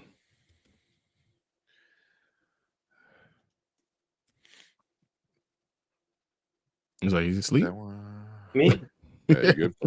No. Sorry, trying to get everything set up for the trailer. All right. All right, let's watch this trailer. All right, what is up? Welcome to the Spoiler Kings. My name is Stan Kramer. We're Brandman Brandon, Brian the Grizzly, and we're gonna check out the new trailer for, I believe it's the final trailer, right? For The Last of Us season 2. Yeah, I can't wait to see this. I mean, yeah, I mean, it's coming out soon. Yeah, we're down to what, early April? Mid-April? Mid-April. Mid-April, yeah. So like about a month away. Dang. Yep. Yeah. Well, yeah. It doesn't say final. Otherwise, it would say final trailer up there. This is the official trailer. Yeah. Because all else stuff was just teasers. Oh, really? Jeez, we had like a 2.5 minute teaser last time. But yeah, let's check it out because I'm curious to see what we get. All right. Yeah, it's almost a month away. Yep. Man, season 1 was so freaking good. Season 1 was incredible. So good. See, this is now that they're all established, and now we have to deal with the fallout of what happened at the end of the last season. Mm-hmm. Like, it's gonna be a good season, but it's not gonna be a happy season. Like, that's yeah. Yeah. Mm-hmm. Yeah. Oh man. Go ahead, B, because I don't. Yeah. This show is a downer, but I expected a downer because I've played the video games.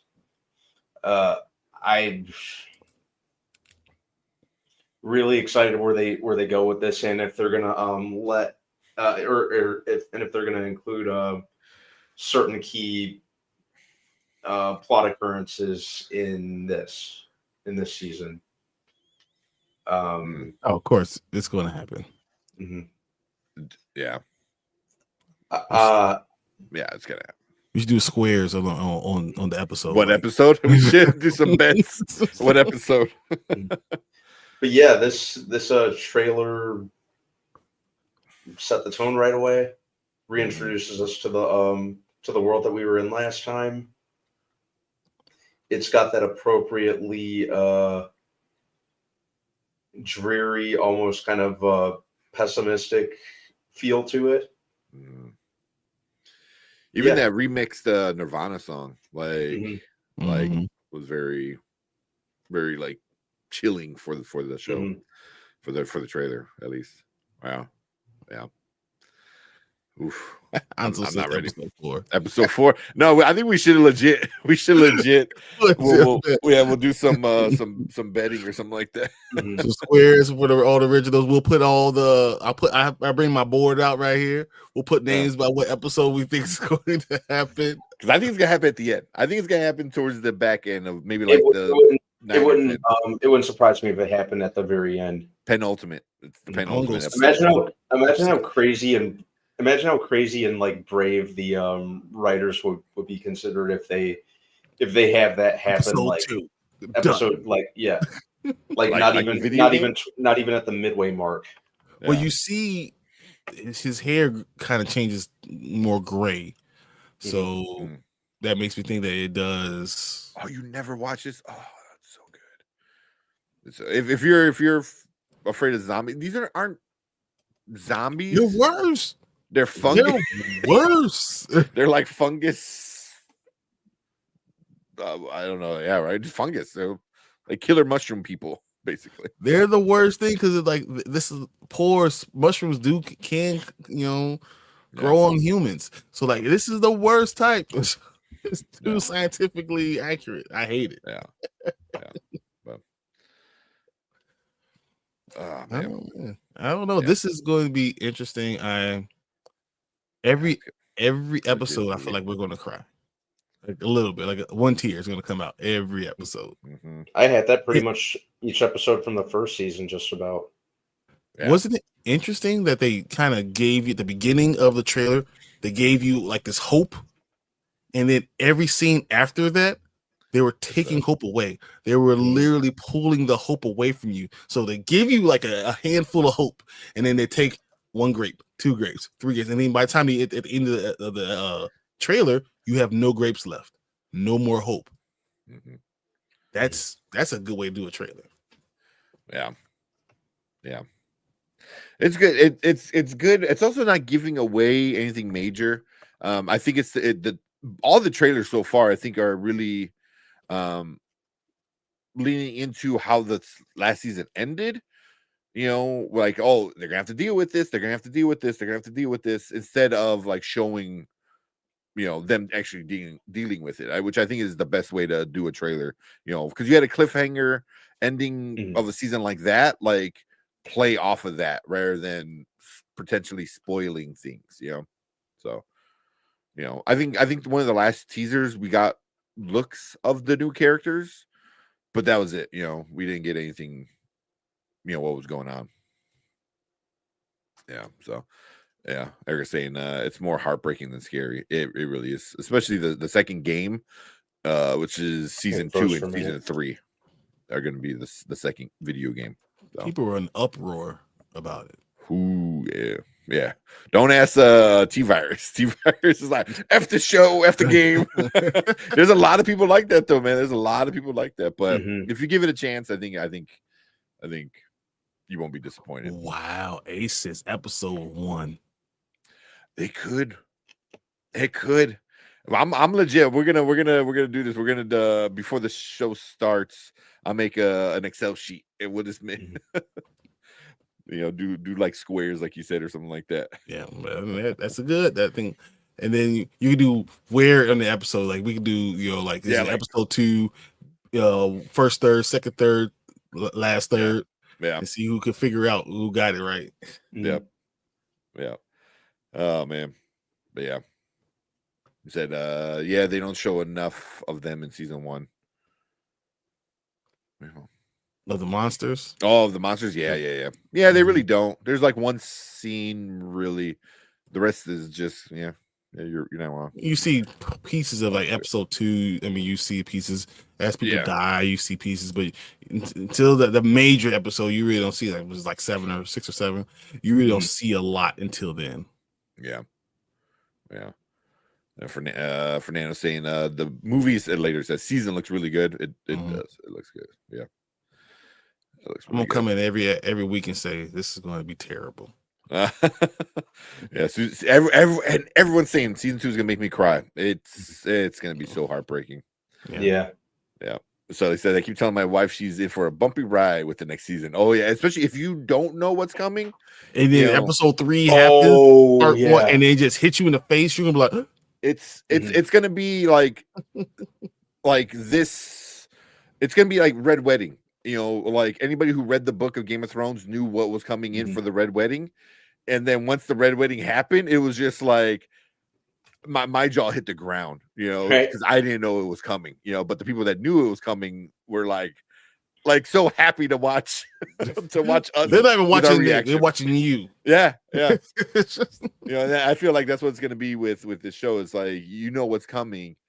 So you're just like watching Yeah. She says, "I don't know nothing." Yeah, that's gonna be tough, man. Yeah, no, keep it that way, man. Don't do any spoilers. Watch the movie, and I think the show's gonna do a really good. The show's gonna do a really good job. You're not gonna see it coming. I don't think so. But yeah. I don't like this game, guys. Just you wait. Yeah, right. So the second season is just going to be an exercise of how much bad news you think you can handle because it gets worse. Yeah, exactly. Yeah, it's one of those stories where it's just like it starts off bad and it just progressively just gets more and more worse. Like Brian said, like you start off with that little bit of hope. Just take it all away. And it's yeah. Marbury says, "Well, don't even do CW zombies." These are not CW zombies. Yeah. These are real. Yeah, I kind of like iZombie. Yeah, that was good. It's kind of is based off the insect, or the fungus that turns insect into zombies. The first episode of the first season. It's just like they explain all of it about the fungus and this and that and with global warming and the temperature gets too hot and it allows this to happen, blah blah blah. Spores and really great explanation. Really great. Yeah. No, it was terrible because it was too realistic. I was too like, real. Oh, yeah, it was real. It was. I almost created a bubble. I was like, we living in here. Yeah, just it. And we'll finish with find a happy place for this season. Man, hold on to that hope. Hold on to that hope. Find a happy place when things get too rough. You find your Patronum charm. That's what. Go back to Harry Potter. Yeah, but this was a good trailer. I mean, all the trailers have been really good. Yeah, honestly, but yeah. But yeah, we want to hear from you guys. So if you're watching on the replay, leave a comment. Let us know what you guys think about The Last of Us, the new trailer that we just got. And make sure you kind of come and join us every Monday and Thursday. Once this show drops, every Monday we're going to be talking about the new episode for sure. So when does it come out? The 13th, which is probably a Sunday. It's probably a Sunday. Because they always it's Sunday. Damn it! So I was like, if it was Friday. Last of Us show. I know. But yeah, Mondays we'll definitely for sure talk about it. So yeah, make sure you come and join us. So make sure you hit that subscribe button. But if you are in the live chat, stick around because we're going to move on to our next topic for the night.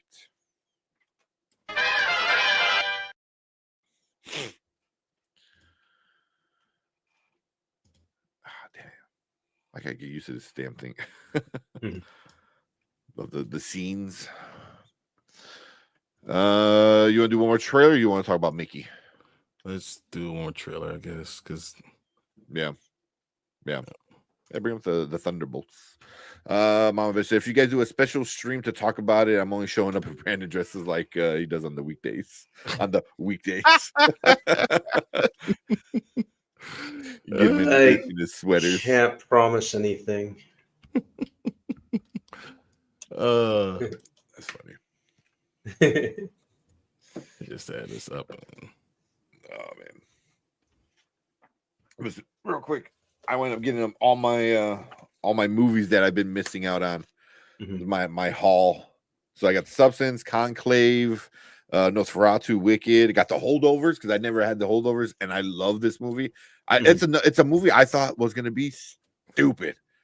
I thought it was gonna be so stupid, and I wound up loving this movie. Same thing with Conclave. I thought it was gonna be a shitty, stupid movie, and I wound up loving it. Yeah, should have won that Oscar. It 100% should have won. I got Brandman's favorite movie. I got two of them. Strength and Honor.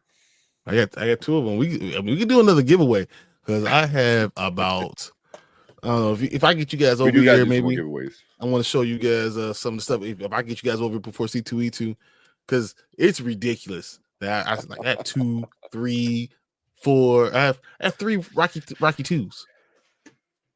How? I don't even know how that happened. Who ordered a Rocky 2?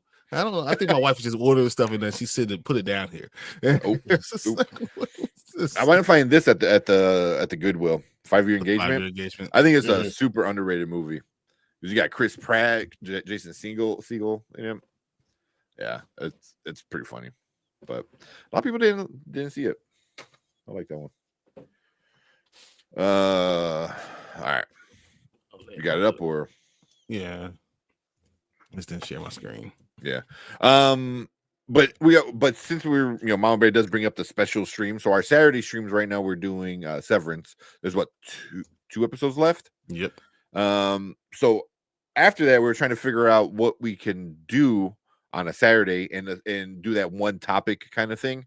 I think we were kind of talking about doing Supernatural. So every Saturday we just do the next episode of Supernatural, and then I was thinking about that. That's like 500 episodes, right? I know it is a lot. It's 22 times or 23, some of them times 15. So like it's literally like 300 episodes. So it's like it's a lot. So I was like, you want to do that? I mean, I'm down because I watched them all, but that's a lot. Yeah, but it's also like it's something that we can always go back to. And when there's a new show that comes out, say like Interview with the Vampire, just say, even though it comes out on Sundays, which sucks. We can like put a pause on Supernatural. If not, we can always find something else. But we want to. I was thinking of like doing an older show, that has a big fan base. Supernatural, I think has one. Also, like Supernatural, always think of Kyle. There you go. Of course. But I was always thinking because Kyle's a big Supernatural person, and when I was at the Goodwill, I went up laughing because I saw King of Queens box set for season like 5 or whatever. I was like, it made me think of him. I was like, you son of a bitch. Send it to Kyle. I know. So, but yeah. Oh man. When you say you can giveaways on your channel, we've done giveaways before. We do a lot of giveaways usually. And we gotta do some more because we still have some of the action figures and Funkos left and all the movies and stuff like that. So we'll do one soon. I have so much stuff there. I could definitely give away some more stuff. Yeah. There's a new Supernatural show. Are you talking about the original? The original. No, not so the Winchesters. Winchesters was terrible. I was glad it was actually canceled after season 1. Did they even air the entirety of season 1? I feel like they canceled it after a couple episodes aired. They aired it all. Yeah. It wasn't good. No one watched the last episode. Yeah, only seen 3 seasons out of 15. Oh yeah. Oh, I've seen it's good. Every episode like 15 times. It's crazy. Yeah. At least. All right. Let's watch this trailer and then we'll get into Mickey Mickey 17. 17. Yeah, because I want to talk about that for sure. Where we at? Oh, let me get things ready. That's good. There we go. All right. All right. What is up? Welcome to the Spoiler Kings. We're going to talk about the new Thunderbolts trailer. Well, we're going to check it out first and then we'll talk about it. But it is titled Absolute Cinema, which is interesting. It came out, I believe, today. It came out over the weekend. Over the weekend? Well, it was over the Saturday, weekend. 2 days ago. Yeah. Yeah. So, yeah, I haven't seen it yet. I'm kind of curious because I hear people talking about it and I'm like, okay. But It's only a minute long, so it's a one of those short one. things. Yeah. Watch it real quick and see what you think. Mm-hmm. Yeah, here we go. Let's go. There's something wrong.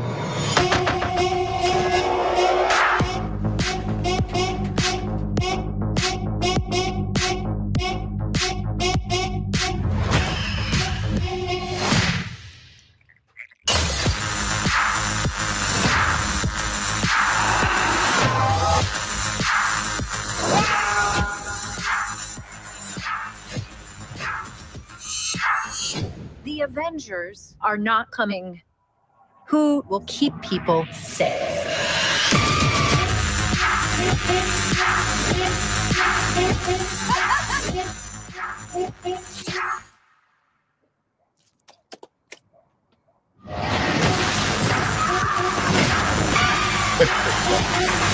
Yes! Yeah!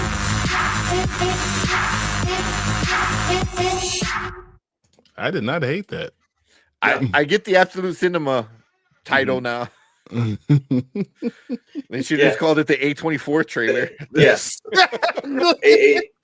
A24 sponsored by Marvel. Seriously. It is pretty cool though that they're like, we got all these like, like writers and this and that from this movie, like all these, because A24 does a lot of great movies, and all those movies that they listed are all like really good movies. And even Florence Pugh said in an interview the other day that this has like the feel of an A24 movie, or it felt like she was making it an A24 movie when filming this. I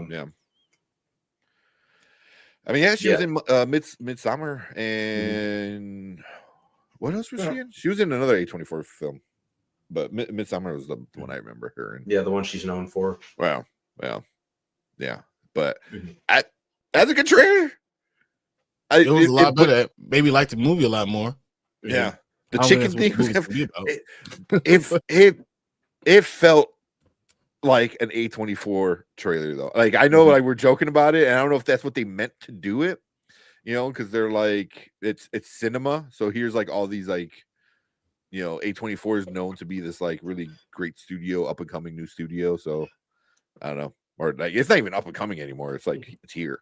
But I can't wait to see the context of Bucky punching someone in a chicken suit. Yeah, that was a new one. Yeah, I was like, is he Peter Griffin now? So someone was watching Family Guy when they storyboarded that. I want Bucky to have green pants on when he does it. Let's get into a real chicken fight. Let's just put away for 15 minutes. Just go through a chicken fight. Let's go. Oh Jesus, that would be funny, but it would be so bad for the movie. But it would be hilarious. I'm more curious about the scene where she's in the bathtub and it looks like she's like sees herself. Or whatever it was. So herself grabbed herself. Like, yeah. I was like, huh. Yeah. But this was a solid trailer, though. I gotta admit, like, yeah. I was like, whoever cut this was on it. Was Jennifer Scorsese. Yeah, that's exactly what it felt like. Like, this trailer is for Scorsese. Yeah, it's like, oh yeah, we're not cinema enough. Like, how about we have all these people, attached to it? I'm still not sure that I'm going to like this movie. So the projection box office now is like after the weekend. It might. I wonder if it was because of this, but I think it's at 90. Like that's the first week. for the opening weekend. 90. Hmm? I was like, that's a lot. That's a lot. Is it? I think so. But For was something like this, I think that's Captain a lot. America? I mean, but Captain America, people were already hating on it. But Yeah. what did it make the first weekend? So that's why you don't know. Yeah. You know? Well, what did it make the first weekend? It made 120 or something like that. 120. It was two. It was Yeah. at almost 200 that first. You know. Yeah, that's right. Yeah. So. Yeah. But yeah, I mean that's pretty high. I don't see the Thunderbolts just because it's the Thunderbolts and people are I don't know. It's Like, May. So but it's May. Yeah. It's May, but May movies. That's when all the It starts. biggest Marvel movies all were in May. That's true. That's true. Yeah. It's warm everywhere. Or April. Yeah. The end of April, beginning of May. But the biggest ones were, I think, the top 3 are all in May, I believe. Mm-hmm. So I think that's going to do well for it. Yeah. Yeah. But I mean, I was always kind of interested in it. It looks fun. Whether it's good or not, I don't know, but it looks fun at the very least. Mm-hmm. Yeah. Yeah. Jason Definitely saying looks sleeper hit. looks entertaining. Yeah. The vibe of it, kind of deviates from some of the other Marvel movies in terms of the look of it and the way that it's shot. Mhm. It even looks like a kind of like indie, or like they're kind of touting like an A24 film. So I can definitely get that parallel. Mhm. I think that was just these trailers. I don't think. I think the way the trailer cut. Yeah, and I'm also going off the way Florence Pugh was kind of talking about it in the interview that I read the other day. But yeah, I think it'll be a sleeper. I think it's going to surprise people. Yeah, I think so too. They're not advertising Taskmaster too much in this. She's gonna die. She's gonna die. People are intentionally trying to support this to take away from the other stuff. So I feel like that you want to give over support because that over support shows how much you don't support the other stuff. So that's why. So that's my biggest thing, and I'm like, I don't know. If it's a good movie, I'm gonna tell you it's a good movie, right? But if it's not a good movie, I'm gonna tell you it was trash. I don't know if it's going to be trying too hard to be funny, or is it going to be serious? I don't know what it's going to be. I have no idea. But I'm willing to give it a chance. Obviously, I'm willing to give it a chance. So and see what it is. Yeah. I don't know if it's gonna be way too jokey. It could be. Don't get me wrong. Marvel's done that before, where it gets way too jokey. Love and Thunder. Yeah. Which I bought the other day. I was like, fine. I broke down this, bought it. God, Love and Thunder. Finish my collection. Love and Thunder. Very, very seldom have I seen a movie self-sabotage that badly. Yeah. But that's because it's too jokey. I don't think they're gonna go that route, but they could. They definitely could. Mama said didn't love it, but didn't hate it. Okay, I think that's good. She's saying it will be a solid movie. That's what I think. It's gonna be a solid movie. I don't think it's gonna like change the MCU on how people see it or anything. But I think it I don't know. I'm expecting just a fun movie. Me too. I don't know. I think you have to have a really good villain for it to be a good movie. Sentry's a good villain. Sentry's a really good villain. We'll see. We'll see if they execute him well. Oh, he is. Depends on how they do it. Yeah, because he's with the bipolar, with the Void and Sentry and this and that. Like he could be a really good villain, and I don't see them killing him either. I don't know. They better not. I'd be so angry. I don't think they can. I don't think they have the capability to. But as just a killing off your villain issue that the studio has. They do. They just unceremoniously do away with villains more often than not. Yeah. What I mean by a good villain and not that Sentry might not be a good villain because it's two parts of him, and you're going to feel a certain way about it. Jeeves. Jeez, with Jeez. the super chat with the 1990 out of Oh. nowhere, just comes in and just drops the He's in money. auntie mode. That's like an auntie. Yeah, auntie mode. You ever had that card? You open up the card and it's like a $50 bill you didn't see coming. Yeah. This is what this is, Jeeves. That's amazing. Jeeves you, said, Jeeves. "What's up? Enjoyed the trailer. I'm in auntie mode tonight, which I'm going to sound weird to some people in chat. I won't be here long. Just want to encourage you guys. Jeeves, You are amazing. That- Thank you that- so much. Thank you so much, Jeeves. yeah. We definitely He was- play. Yeah, dude, give her a severance one. Give her a severance. Yeah, that's why I was definitely get a severance one. You want? What do you think, Irv or Helly? I don't know. As long as we get Milchick started dancing real well. So. Yeah. All right, then we'll do Irv because I think he does the best. I was gonna say Irv. Yeah. The Irv. All right, we'll give you Defiant Jazz severance.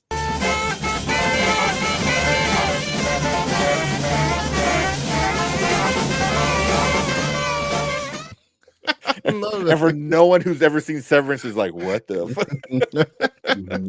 Love it so much. No, Man, Please try to enjoy each fact equally. I can't. I can't. it hurts too much.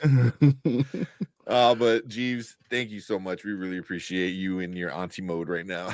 So with the super chat, She also, I and mean, she's just so enjoyed the important trailer. to the actual show. She's so important to the show and all her comments. And I just, anytime you're not there, you're missed. So like, yeah, I really appreciate you. Yeah. Definitely. Yeah. I like the clip better than the trailer. I said, love it. Thanks. Thank you. A lot of love from everybody. But yeah, thank you, Jeeves. That means a lot. Thanks, Jeeves. Oh man, but yeah, I mean, Jeeves said they enjoyed the trailer too. So This was a great trailer, wasn't it? I think so. I mean, I think so. I just don't know if I'm gonna love the movie. We'll see. You know, it's one of those things that are just gonna go to the movie theater without expectations, and sometimes that's the best thing. I might come out of it like blew my mind because I'm going in with clear mind. Like, hey, I don't know if I'm gonna like it or not like it. I don't know if it's gonna be exactly what I want, but it might be great. So let's just see. Yeah. And then Jason said, I will admit that this movie is probably one of the one who has showed the least amount of footage show so far. We'll see. Maybe it'll be a sleeper. Yeah, they've been weird with it's been a lot of the same footage on repeat. Like, they haven't shown too much of new stuff. So, like, I want to see Sentry. I want to see Sentry being Sentry, for sure. So, I mean, they're saving it for the movie. And that makes sense. Yeah, they better. Yeah, save it for the movie. They're gonna keep that very under wraps. Yeah. And I don't know how I feel about it either. I'm not sure, but it could do big. Yeah, might do big. It could do big and be terrible. So I mean that too. It could do little. Look at Thor: Love and Thunder. It made a decent amount of money and it sucked. So, God, it was so bad. Yeah. So I'm still missing the conflict or reason to watch it. And I'm talking about the villain, like that, because you could play on both sides, because it could be seen as an anti-villain more than anti-hero more than a villain, because he's also messed up. I don't know if he's good enough to be a villain, and that's why I don't know. I don't know how they're going to do it, because they can make it. They can put it in a way that he's the worst. He could be a Homelander. So like but how do they play it off in this movie? I don't know. We'll see. Yeah, is it the U.S. government that's the villain? Could be. They could do a lot of different things. So we just gotta go wait and see. Yeah. But I think if you want like a reason to see it, I think it's gonna tie into the movies going forward. I don't think it's gonna be a big tie-in, but I think it is gonna have some tie-in. Like the whole asterisk. Like I'm really curious to know. Obviously, it's a placeholder, right? And then we're gonna get the new name. However they want to go, Dark Avengers, New Avengers. Avengers. Yeah, just Avengers. We'll see. It could be Avengers. It could be like, Bucky's here. He's got this new team. Sam comes over like, hey, I'm building a new team. You got a new team. Let's do it. So it just might be thinking too nice. Avengers. I think you're thinking too nice. I think the government's going to name it the Avengers and not allow Sam to create his own team. He will create a team, but they just kind of give what they it did to with them. Cap. Exactly. Just give them here. This is it. You're going to be your team. So I can see that.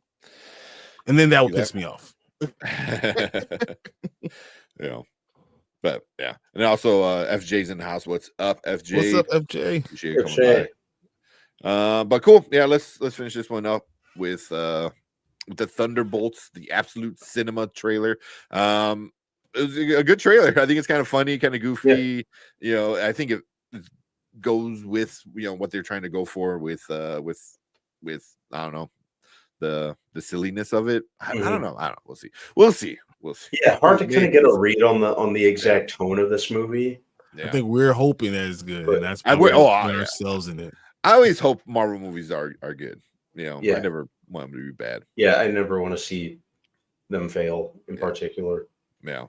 So, but we want to hear from you guys. So if you're watching on the replay, leave a comment down below. That's what you guys think about this new Thunderbolts trailer.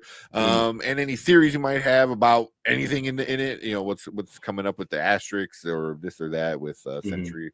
But yeah, make sure you hit that like button, hit that subscribe button, come and join us every Monday and Thursday when we talk about movies, TV shows, trailers, and other nerdy stuff. But we appreciate everyone in the live chat right now.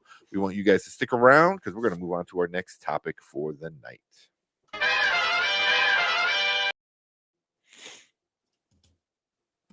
Cool. A couple last comments. Jason says he's predicting movie a good RT score, okay, and a stronger audience score, but it'd be around 350 mil. If it hits 350 mil, that is a big loss, I think, because right now, I mean, Captain America: Brave New World it's probably going to hit about 4. It's probably going to stop at 410. It'll just clear 4. Yeah, because it's at what 375, I think, or something like that right now. 370. I think you're about right. Yeah. Yes, it's 3 something like that. Yeah, it's like 3. It's going to get close to 400, but if not, barely pass it. And also that was one thing we were talking about was what's going to be what was the bigger movie? And it's a good segue into talking about Mickey 17 as well. Was what's going to have the bigger weekend? Was it going to be the third or was the fourth weekend? Fourth weekend of Captain America, or Mickey 17? And I think we were all three of us. I think we said it was going to be close, and it wasn't. It was not close at all. Captain America only made $8.5 million over the weekend. That was a big shitty drop. Like that's like half from because I think last weekend was 14, 15. Yeah, that's not, yeah. And that's like a little less than 50%. Like another 45% drop. From the week before that. Like that's by this fourth week, you're expecting more like 33% drop. At most. Like this is like that. That 8 million is like something that is 6 weeks to 8 weeks in. Not a 4 week. But so it went. It was a 26% drop. Was it from last weekend? How much did it make last week? I thought it made more. But that's cool. That's worldwide. That's why. That's why. Worldwide is because it went from a 50% drop to a 26% drop. So yeah, worldwide, it wasn't that big a drop. Worldwide is why this movie's gonna break 400. Yeah, because the rest of the world is not gonna hate as much. Yeah, at least not right now. But yeah, Mickey 17. Yeah, it was Anzo and Mama Bear wave Canada flags. I won't get one. I'm gonna tell you, I want to have it just at all times. We're talking about Canada. Have my flag, wave it. That's funny. All right, let's talk Mickey 17. Bring that up. Made a little. I like it. Yeah. Because usually I just do one PNG of like one of the character and then the other side the title of the movie. But I'm like, we have to do 17, 18, right? It only makes sense. All right. Let's talk about this thing. Yeah. Where we at? 2 minutes, 2 hours and 4 minutes, almost 4 minutes. All right, let's talk Mickey 17. You got the synopsis up? Nope. I mean, yes. So yeah.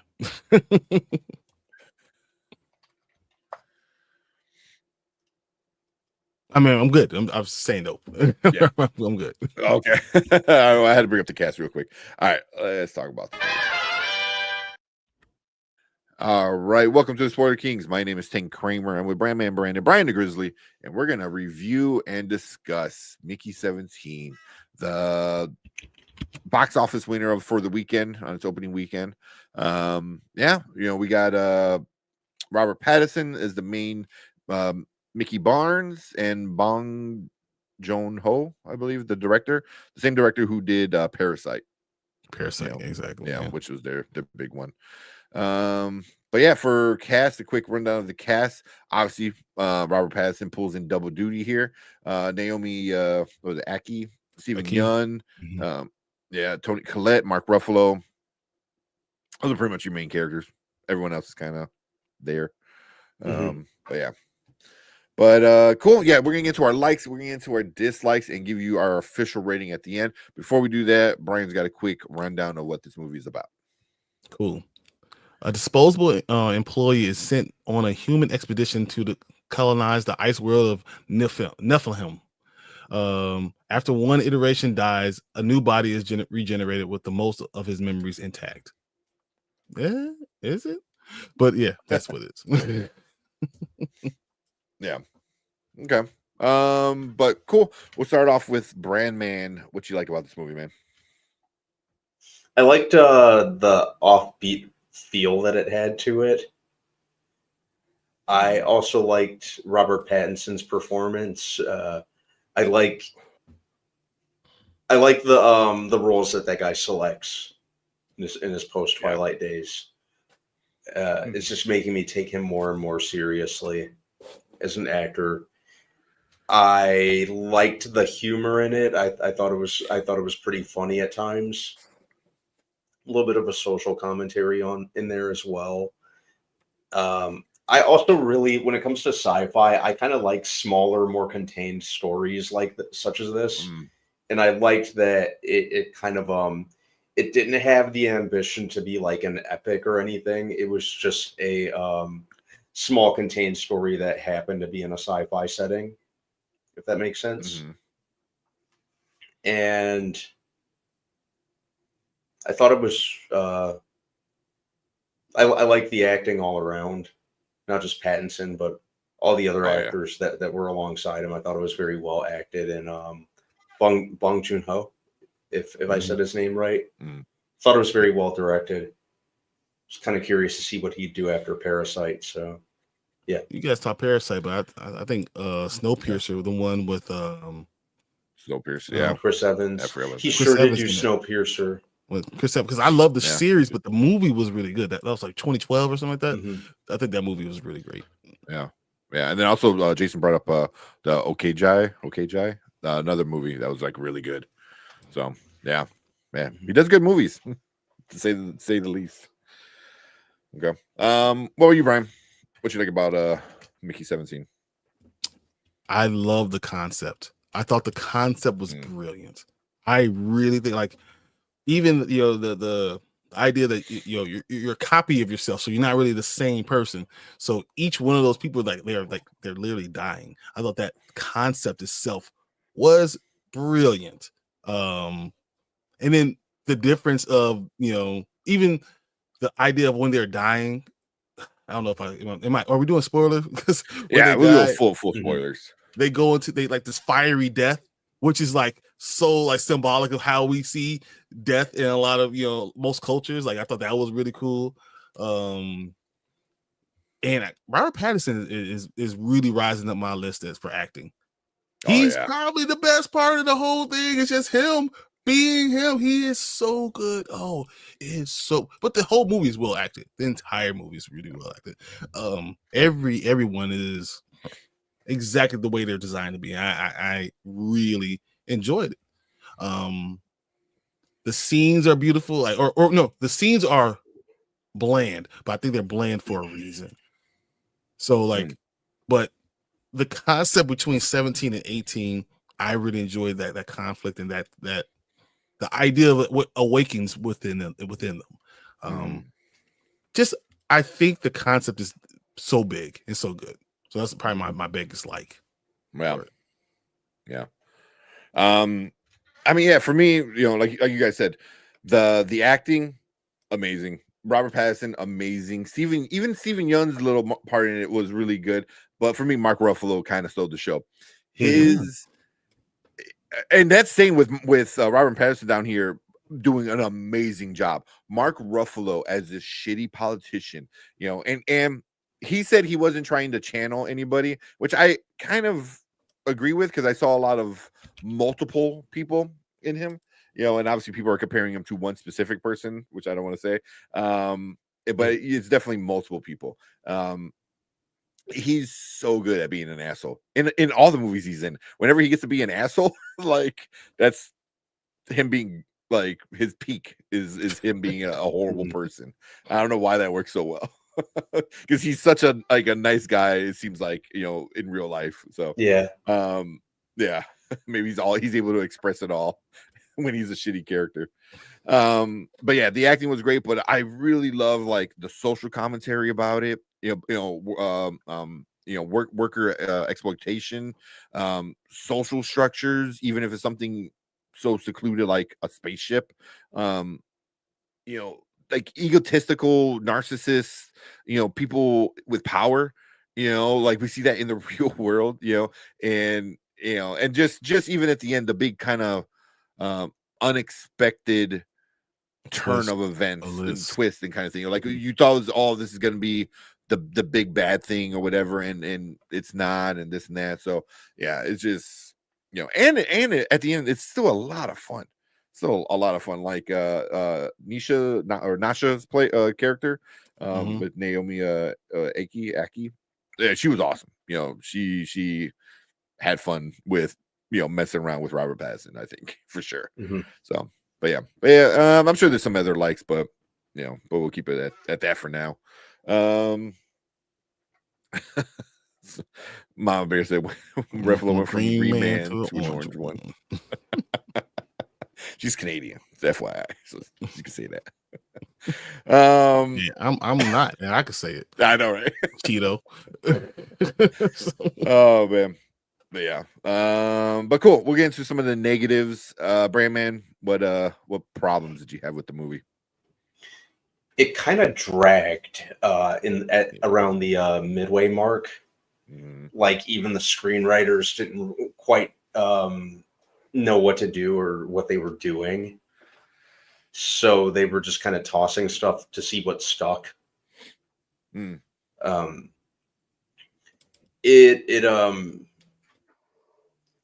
This movie could have been like 20-25 minutes shorter.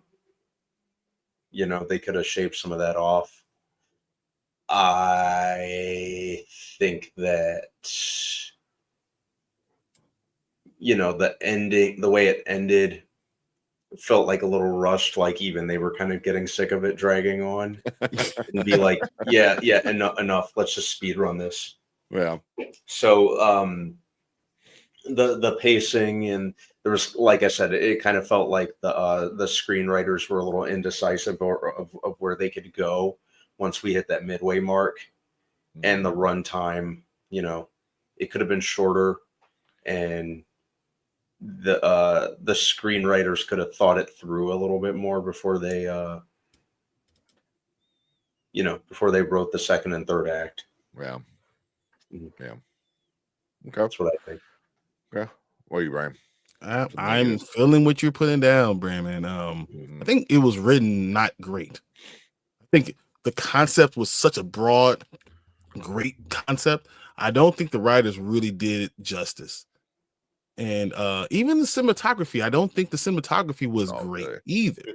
Because I thought a lot of it was very bland. Instead of giving me some more colors, it was just very. But that was the point of the planning, and also it was that point. But it didn't grab me a lot. So when you have not bad, but just not great writing, great acting, but not great writing, which seems real. Like I'm talking out both sides of my mouth.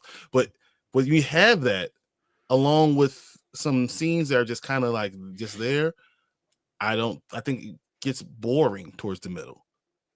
Like it was because it took so effing long to explain all the rules of what's going on. It took me an hour getting through it. Like, okay, so now I know what the hell is happening. Like, they kept on giving you a little bit more. Oh, well, then this is a rule, and then this is a rule, and then this is a rule. I'm like, all right, bro, because you could have told me this in half the time, and then we could have got more into the movie itself. And so you say it's fun. It was a fun experience. I think it was good, but it just wasn't. I think the concept was better than the actual execution and the writing part, and that's what makes me even more upset, because I feel like if they wrote it really, really well, this could be one of those movies I really, really enjoyed. But I just don't think it hit home for me for the writing. Okay, which makes sense. Yeah. And for me, I'm kind of going off of what Brandman said was 20 minutes, and when I sat and thought about, like, there's an entire story of this other female that kind of has a thing for Mickey, and it leads into something after we get the two Mickeys, and then it just turns into nothing. Legit, you can cut that entire story out. You don't need to have that weird, he goes to her room and she makes tea and then they break in and there's the weird threesome. You could have cut all that shit out, because I get what they were trying to do. And part of me, you guys blame the writing. I blame the director. I think he was trying to be too much he wants to be able to talk about all these social issues of, like, when we talk about politics, when we talk about, like, workers stuff. And then the sexual part was, like, also of, like, why these women have this, like, fetish with an expendable like Mickey, and is it a fetish because he dies, so it's like you get to have, like, this new boyfriend every other day or whatever. It just feels like that was never fleshed out, and you could have just cut it completely and would have made the movie better, because you didn't have to worry about this weird other chick. Like Nasha was more than enough when it comes to a love interest. You didn't need to have this weird side thing, maybe. I forgot what. The other one just seemed there, and it seemed all for like just a few minutes, and then they just kind of forgot about her. Yeah, it was like they're trying to show you that these are two different characters, two different people. They're not the same. But you didn't have to do that. I don't know why. You didn't have to, because you learned that in the cafeteria. You've been telling me the whole time. Like, I know they're two different people. In the cafeteria, she tries to steal Mickey, and then Nasha comes in and is like, "Oh, this is my guy," and you're kind of like, "Oh, is this like a fetish thing?" Like, do women just want to see what it's like to be with an expendable? But then later on you realize, like, oh no, Nasha loves him. That's all. I didn't need another side story of, like, oh, she wants to get with him, blah blah blah. I thought that was like at least 20 minutes that could be gone, and I think the runtime would have been better, because of the middle being so long. I felt like the end did feel rushed. So, and then something at the end which I thought was unnecessary was that vision he had with Toni Collette's character, who was trying to print out another Mark Ruffalo's character. It was like, was it real? Was it a vision? Like what was it? I feel like that was just a little too. I don't know what was that about. It felt like it was and then I kind of like a flashback, but not flashback of was it?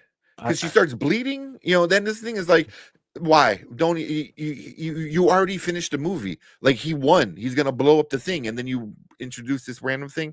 So like that, there's like stuff like that, and part of me feels like it might be more of the director than writing, because I feel like he likes to talk about these social things and all these different stuff, very much like something like the Parasite, like different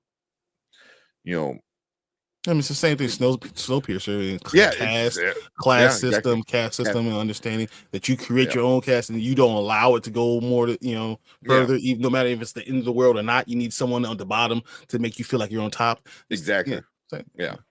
So, which is good, and that's what he's good at. But it's just like he got a little too much mixed up with, like, trying to do a lot of different themes. Politics, social class, worker stuff, like, that's more than enough. You don't need to bring in weird sex fetishes and stuff like that. That's what I got from that weird relationship. But I mean, those are my only two major issues, but that's all I really have for it. Anything else before we move on to our ratings? you guys might have missed? Any goods, any bads you want to bring up? I enjoyed the idea. The it's weird that he went through all those copies of himself without realizing that maybe the death of these people are their death is real death. Like it didn't really occur to him to 18 and 17 were both alive. Mm-hmm. I thought that was kind of strange, but very cool in itself. So something I liked. Yeah, I did like it. There was something I thought was way more interesting than like, you know, the other girl was. Nasha told Mickey that, oh, number 3 was blah blah blah, but number 5 was this, and so I was like, explore that, explore why these different versions were slightly different, because 18 was a freaking maniac compared to 17. He was like, just like, I want to kill everybody. But they're copies of it of a copy. So each one is a copy of a copy of a copy, right? Yeah. So they're all going to be different because they're not. It's like they're not a copy of a copy. They're all a copy of the same of a download. No, because they're a download. He uploads his memory. So it's a copy of a copy. Yeah. So it's like the telephone. You know, you're saying these things. So like you're losing who you really are the further away you get. Yeah, but also like there's that scene where like the guy trips over the cords and one of the thing pops out and he just plugs it back in. I'm like, was that supposed to tell us why it's different, or is because like you said, like the different copies, and you know you can only make a copy of a copy so much before you know it starts to not look good, starts to mess up. You know, so I feel like those are something you could have explored more than other things, but I don't know. We'll see. I like the religious thing about it, like the religious moral of making somebody, and there can only be one soul per one body and kind of thing. So it's like, I'm like, oh, that's the limit. Like there just can't be more than one, like the problem isn't making a copy. It's just like, if there's 2 copies, that's too much. So, but It was, that's all. Yeah. But I want to read the book now. For sure. It got me wanting to read the book. All right. Can I ask you guys a question? So it cost $118 million to make this movie. Oof. Does it get anywhere close to it? I'm not sure it does. I don't think so. I don't think it will. It might break 100. I don't even know if it does that. I don't know. Because there's been the marketing for this movie trash. Complete trash. I forgot on somebody else's video, one of the other movie tubers, somebody left a comment that the trailer did the movie injustice, because the trailer doesn't really do anything for the movie. 100% agree. Like they needed better marketing, better trailers. But maybe it might get a few more weeks with making some little bit of money, because there are more people, I think, liking it than disliking it, and even the dislikes aren't like horrible dislikes for the most part. Because it's worldwide right now. Worldwide, it made 43.7. And what? 19? I think it was 19 was just domestic, right? 19 domestic and 24.7 international. So that's 43.7 right now. The question, $118 million. I don't know if it's definitely going to lose money. That's not a question. I was wondering if it's going to at least make what it cost. You're still going to lose money regardless. Yeah. Well, because I looked up Rotten Tomatoes to see what the critics thought, and it says at a 79% with the critics and 72% with the audience. So it's not a horrible rated movie. So it all depends. If the second weekend doesn't do a big drop, then I can maybe see like it getting kind of close. But I really, right now, it's gonna have a big drop. I think it's gonna have a big drop. Right. I can see what's coming out? Dropping. Novocaine and Looney Tunes. Yeah. And the Looney Tunes movie's coming out too. Yep. I didn't realize that for whatever reason. Yeah. And then Black Bag, right? Black Bag 2, which that is definitely gonna do big, because the actors are big, directors are big. So it's I mean, I think it's gonna lose money. I don't think it's gonna recoup its money, which really sucks, because I thought it was a fun enough movie. So yeah. I don't know, but people are either loving it or hating it. Like it's literally not many people that are in between. You're like, oh, this was a really good movie, or no, that was terrible as crap. So like, and that's all you get. And I wonder if that's not good to be that, all over the place, especially because there's a lot of stuff coming out later. I think it stops at like 90 billion. Like right under 100. Yep. Yeah. That sucks. That sucks, because a good director, good actors. So where's it at? Even on Letterbox, it's a 3.7 out of 5 on Letterbox. I mean, it's good. I mean, but if I was giving it a number grade, I'll be somewhere around a 7 and 7.5. So that's probably right where I am at. Yeah. About probably 8. You like it more than I think you like it more than the both of us. More. Yeah, I think so. Yeah. Oh, at least I know for more you than, for sure. Yeah. I'd give it a good 7.5. Yeah, 7.5. That's what it is. It's all right.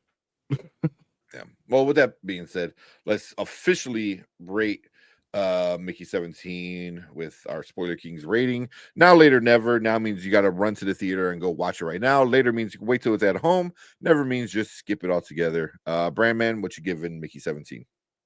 I'll give it a now just because I liked kind of the original nature. Well, not original because it is based on a book, but to the casual viewer, I could kind of see how it could be perceived as original.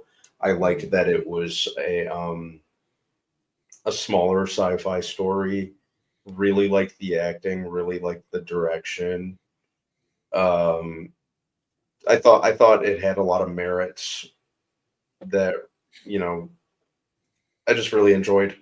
I was sitting there entertained for the 2+ hours. It wasn't without its flaws. There were things that could have been done differently, but it was. I still enjoyed it quite a bit. Yeah. So I could give it a no. Okay. What are you, Brian? I'm not sure. If later is like streaming, I think it's better than later. It's not streaming level. It's a good movie. It's a great concept. So I don't. Maybe it's a now, but the bottom of now, like not like the greatest now. I don't need you to drop everything, but if you sitting outside, you're sitting there and you got nothing to do for 2 hours, go do it. Go watch this movie. It's good. It's a very good movie. You're gonna enjoy it. You're not gonna walk out saying, "What the hell did I watch?" It's good, but it's not like this is a drop everything you're doing and go watch it. It's not that. Yeah. I mean, for me, it was definitely a now because I walked out kind of enjoying all the parts of it, most of the parts, I should say. Like the main themes of it. Like I enjoyed, the shitty nature of the people in charge. I enjoy the questioning humanity kind of thing with what they're doing to Mickey. So yeah, it was good. And like, I mean, opposite of what Brian thought, I thought it looked really good. Like when they were in space, when they were in the cave, the stuff in the lava room or whatever, the trash room, whatever they want to call it. I thought that was kind of like cool looking, because the way it was shot. But yeah, I enjoyed it a lot. But I love sci-fi, so I'm a little more biased, so, and I love when movies go real sci-fi. So I love sci-fi too. I just don't know if this one goes a weird sci-fi. I don't know if whatever. But cool. So that is our thoughts and our review for Mickey 17. So we want to hear from you guys. If you guys seen this movie, leave a comment. Let us know what you guys thought about Mickey 17. If you haven't, let us know if you're going to go check it out or maybe wait for it. But make sure you guys hit that like button, hit that subscribe button so you come and check us out every Monday and Thursday when we are live and talk about movies, TV shows, other nerdy stuff. But we appreciate everyone in the live chat right now. And you guys sit tight because we're going to get into your comments right now.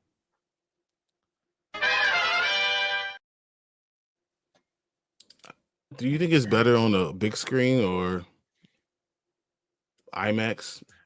I don't. I saw it at IMAX. I didn't want to see it in IMAX. I usually don't see it, but I saw it at IMAX. I enjoyed it. I think a big screen, yeah.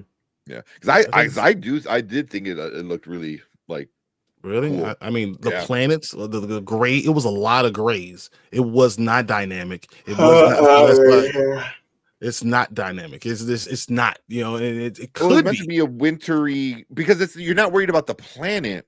You're worried about the creatures on the planet, you know. So it was their planet, you know, and it was all But cold. you didn't have to make everything. it look so boring. We've seen beautiful cold. We just saw the episode But 7. this wasn't supposed to be beautiful cold. This was going to be like, why'd you come to this planet, you dumbasses? You're gonna all die. That was the vibe I got from the planet. But it's still a movie, right? And it's a movie like if it's a cinema, like cinematography, you wanted to do something, add to the movie. I think it was boring, a lot of it, and looked boring. So when it looks boring, it just doesn't do it. Because I mean, you don't want a pretty planet, pretty like, oh, it's pretty glaciers. It was like, no, this planet's gonna kill you. You know, even when in the inside it was boring. It was like very grays and greens and all. It just because they weren't supposed to be there.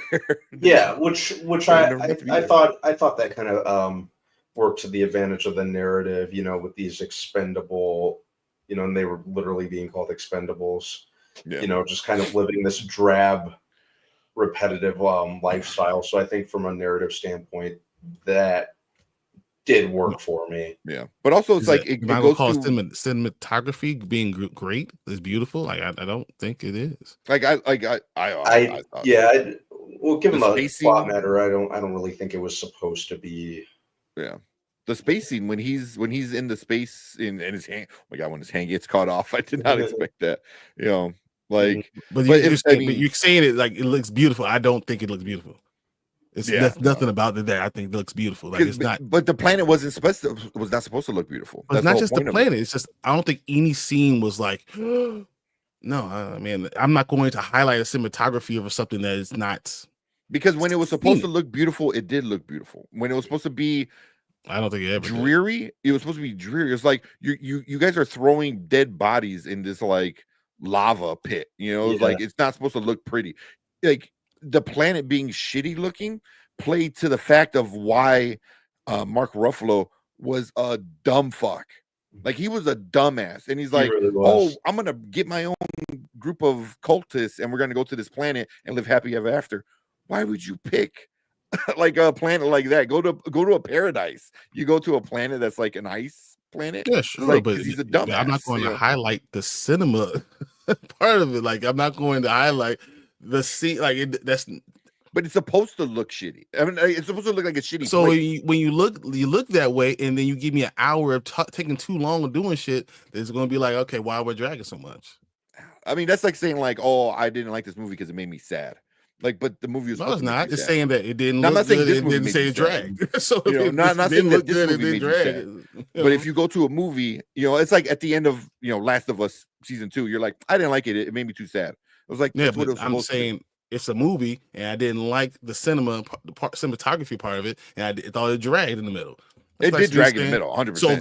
But if I didn't like the cinema part, and you put 2 to 2 together, I'm saying, yeah, this is why I gave it a 7.5. Just I thought I'm not going to highlight something I liked. You know, I like the way a lot of the shots were done, and even the look of it. Like when she was in the gas chamber with him, like, oh man, even the way they panned over. You know, because it made you like, oh, this is the only scientist who cared about him. Yeah, but obviously she loved him. So I don't know. But, go see it. I mean, you guys decide if you do see it, because I don't like a lot of people are going to. No. Again, but I think that's the marketing. That marketing was bad. How do you get somebody like Robin Pattinson and don't market it properly? Like he should have been on a giant tour. He should have been everywhere. And I didn't really see him on anything. You're gonna spend all that money on it, and you're gonna spend more money on it if you don't think it's gonna make the money back. But I mean, how you get the director of Parasite, Academy Award-winning director? Parasite didn't make a lot of money. It don't matter, but people love him after. Snowpiercer didn't make a lot of money. No, well, but Snowpiercer is not considered like a great. How much was it? Rotten Tomatoes on it? I don't think it's considered like a. I like it, but I like that kind of sci-fi stuff. Dystopian Earth, that's what it is. You know? Yeah. Let's see. Oh man. Really? Is it not on Rotten Tomatoes? It's a 94%. On Rotten Tomatoes? Damn. Mm-hmm. It was really big. People really did like it. I mean, it had Ed Harris. The director's it was awesome. It was really good. To the Swinton was in it. I mean, Snowpiercer was great. So, but I don't know. Okay. I mean, that's why the director is good. That's why I don't blame the director. I blame more the writing. Because I thought the acting part was great. They did a wonderful. All of them did a great job. Mm-hmm. Yeah, all across the table, the acting was on point. Mm-hmm. I thought. I think that's the director pulling that album. So I don't think this director's a problem. I think just wasn't put together well. The writing wasn't. But at the end of the day, the writing wasn't it. You can write it, but the director's gonna take the writing and do whatever he wants with it. You know what I mean? That's why I always get like where people are like, "Oh, the writing was bad." I was like, but then that means the director. It's not gonna rewrite the whole thing. It's not gonna rewrite it, but he's gonna direct it the way he wants to direct it. You know, that's what I always see it as. You know, because you could write a movie, but if the director wants to take it a different direction, he's gonna take it to a different direction. You know, and this director likes talking about all these like social commentary, things. You know, and I just feel like he put way too much in there. That's why it dragged in the middle. I just don't think that I had a connection with some of them. And really? Some of the stuff was just too long. It was just too much. It was too long. It was too long for sure. And it took too long to explain what was going on. As I said, the rules shouldn't have been being explained, still being explained in the first hour. Full hour into it, trying to still figure out what's going on. Because I liked the beginning. I liked him, them choosing and all that stuff. I'm trying to when was the point? I think the point was when he found a copy of himself. That was when it started to drag for me. Yeah, around that point, like shortly after that was revealed. Yeah. And then they stuck with it too long, and then I'll be right back, guys. Go ahead. Right. I think we're done for another episode of Mayfair Witches. If we're pretty much done, I can hang around. I don't know, dude. I mean, it's 12. No Mayfair Witches. Yeah. Y'all just keep on trying this. We don't want to talk about it, and then we don't talk about it. We can. All right, you guys want to talk about it because it'll be done. It'll be dead. Let it die. Leave it alone. Stop doing it. Stop kicking him. It's already. It's either now or never. Because if we don't talk about it tonight, then or just it's too far away. Just like too far off. Releasing something like I can't do Paradise later because past a week past them you lose it. So there's no point. Yeah, I'll let Brian Man decide. You stay out for 20 minutes. I had given up on Mayfair Witches, but if this is I'm saying we either do it or we don't do it. Yeah, it should never be talked about again. I guess we could just go ahead and get it taken care of. You watched it though, right? The finale. I did not. I can't. There's a limit to how much I can take. Mayfair Witches. I was on my last leg, but let's go ahead and do it.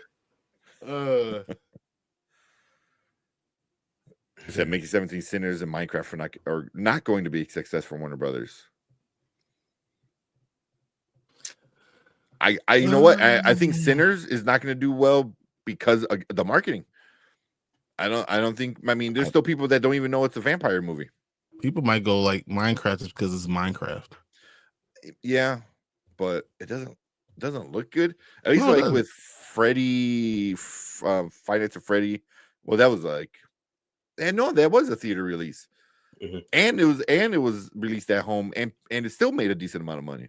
I have it over No. there. Yeah. Mario Bros. Minecraft, this looks bad. Yeah, it does. Yeah. But what's up, Kevin? All right. He's not enough. Yeah. Well, if you didn't see it, if you don't want to talk about it, if you want to call it a night, Yeah, you can just leave. Me and I Brian. I just want to get this complain done about and Yeah. over and just be done with Yeah, it. just bury it.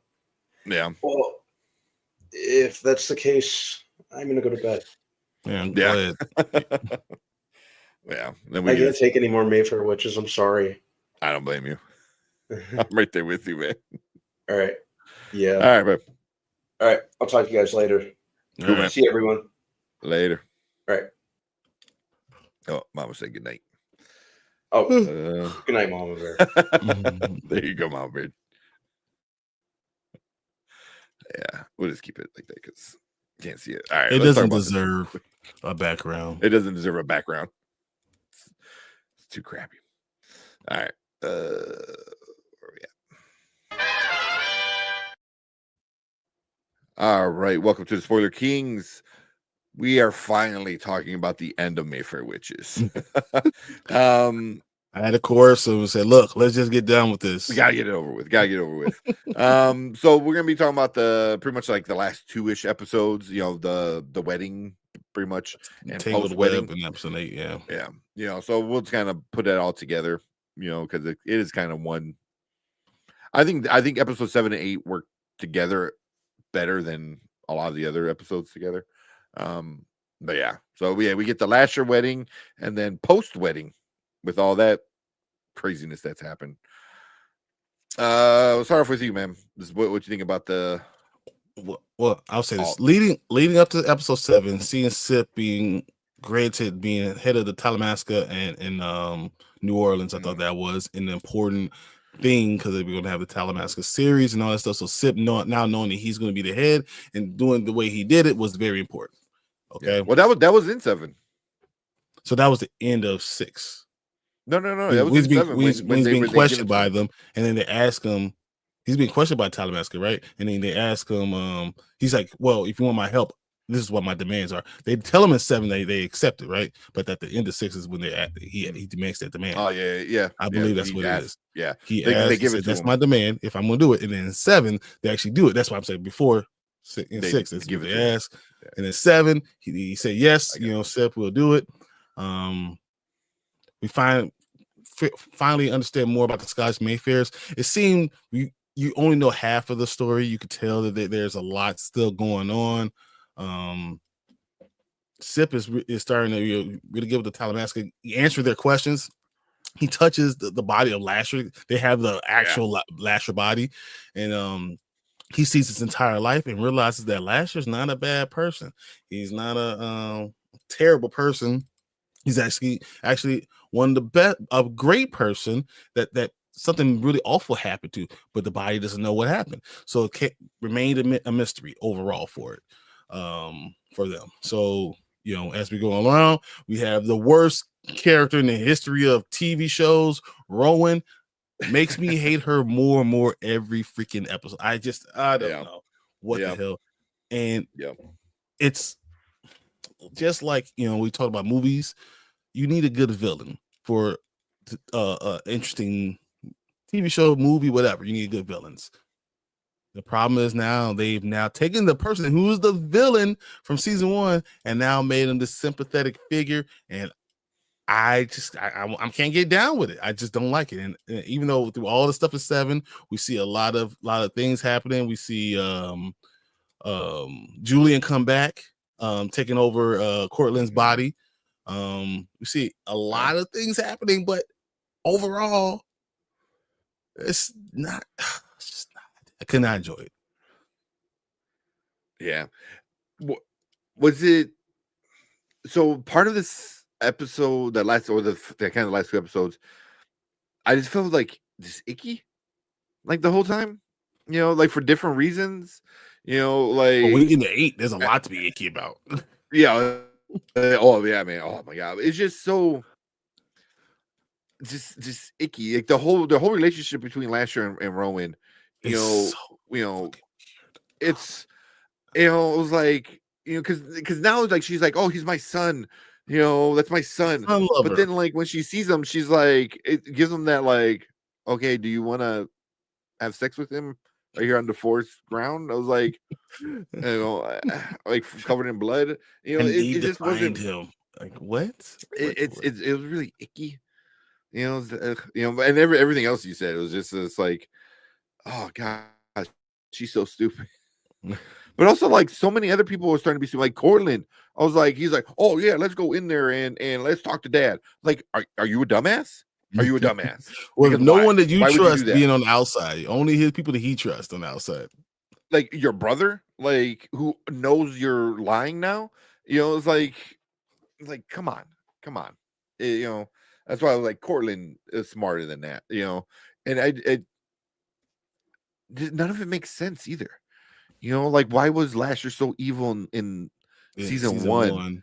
Where you're thinking like, oh, this guy is like a demon, a devil, like The devil incarnate. the devil, all the messed up crazy shit he was doing with the witches then. So now it's like, oh, he brings life and he's this good His guy blood and blah blah is blah. Like, what? Yeah. I'm just like, yeah, Dude, the point where the part where I almost go ahead. it was at the point where they're at the wedding and they're like bulls ready to like knock. That was interesting.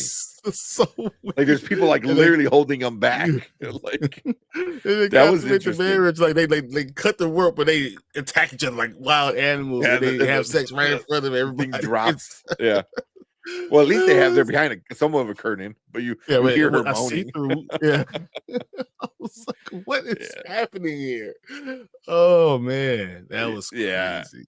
Yeah, man. The part because I was watching on my phone, the part I almost threw my phone was when everyone gets put in the jail, right? And Rowan got drugged, right? Which she just saw that coming. Like, stop drinking shit anybody gives you. That's just one, like, unless you like just stop. Just don't do it. Just don't do that. Like, especially like it's part of the family. Like there's a family like a recipe on how to like drug you, with tea. Just stop. But she wakes up in the jail and Sip and the other Talamasca chick is there. Yep. Right in the dungeon. And she wakes up, she goes, why did you put me here? Like, are you the what? She is literally the dumbest person I ever. Why would you think Sip's like, I you just got here, lady, trying to save your dumb ass. Like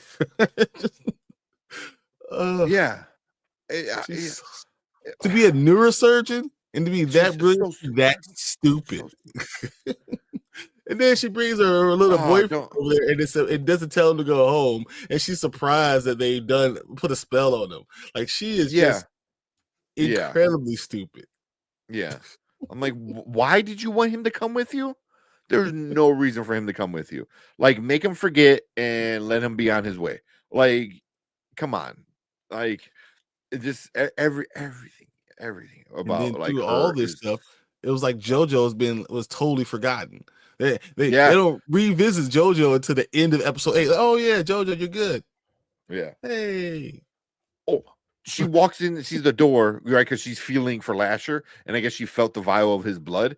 And then the mom and the daughter were like, "Here's the blood. Go home." She's like, go. "No, I can't go. What are you guys doing here? Who gives a fuck? Like, that's not why you're Talamasca. there.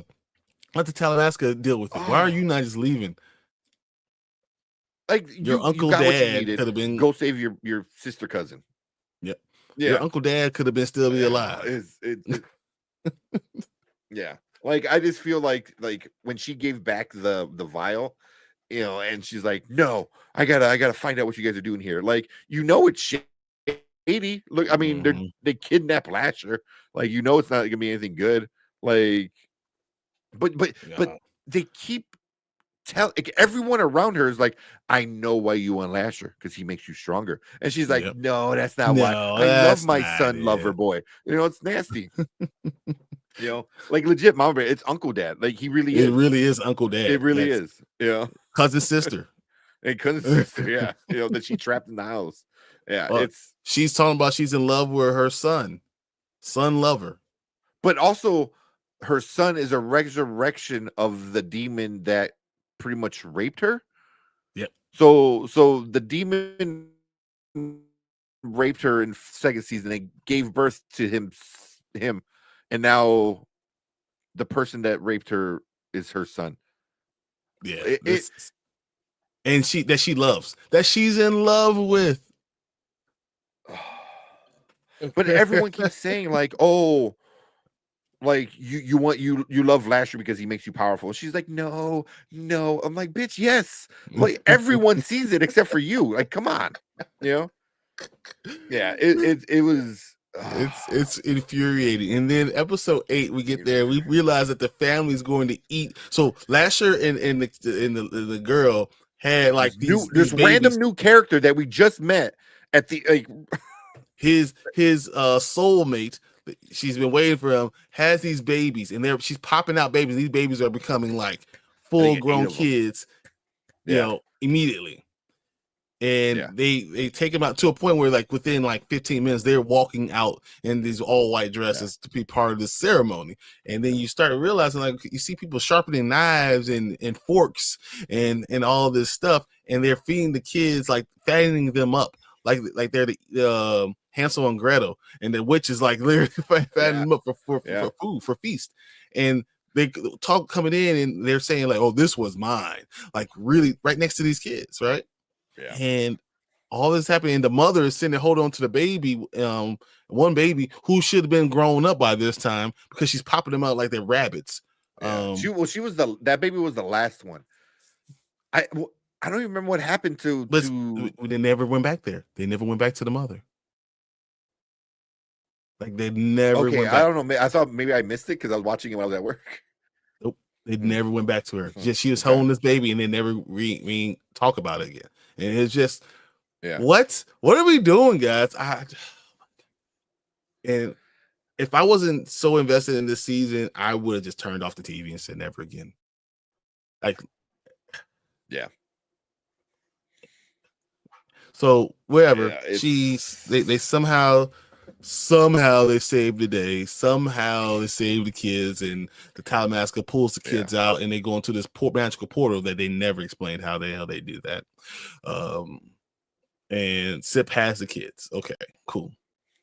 I don't know if do they have the kids and the baby. They might have taken the mother.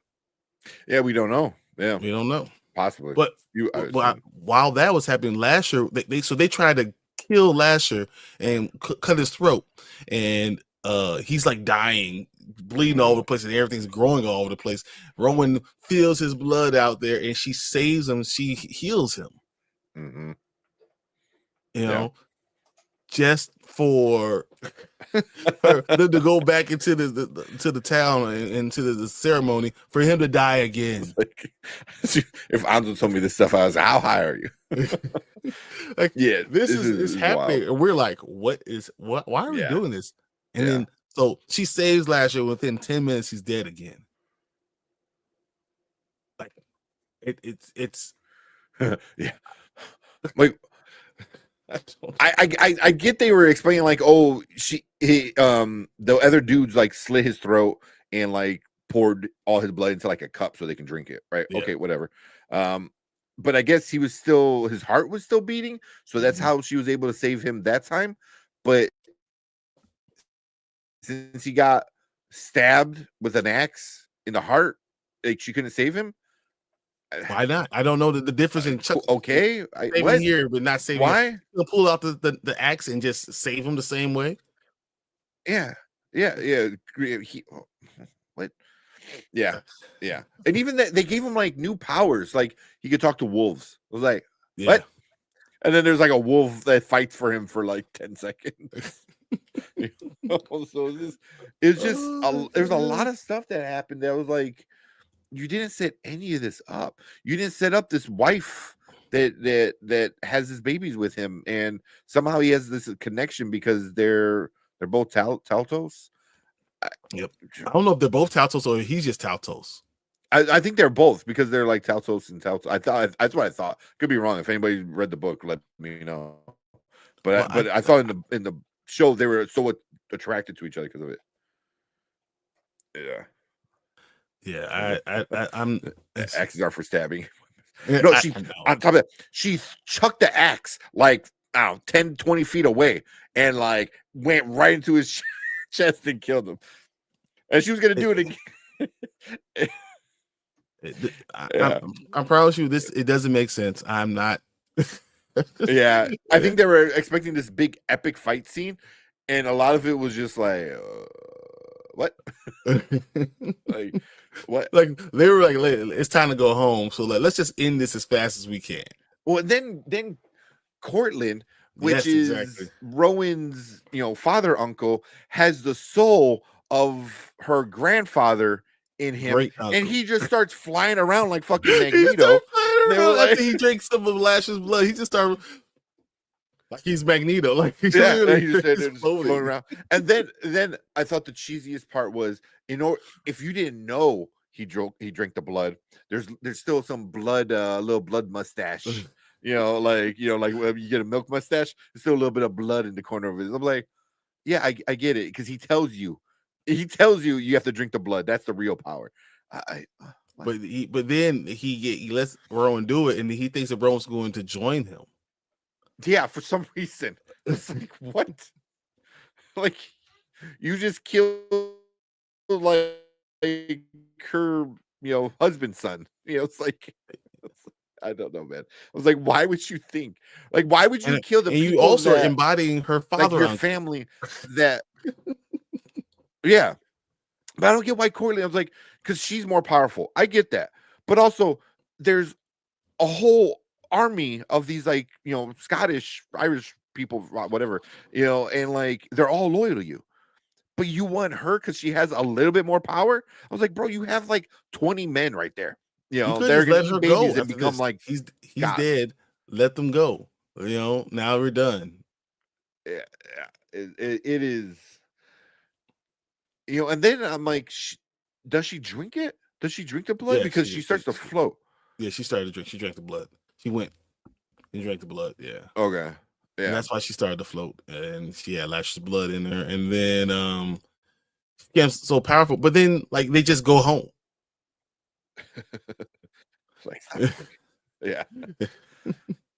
They just go home, and then we forgot like 4 episodes ago they left because JoJo and her sister were stuck in the house, basically in the in-between world, and they just snap out. We don't really see them come out, but we just hear them, hey, we're home, and yeah, thank you finally getting this up. What happened?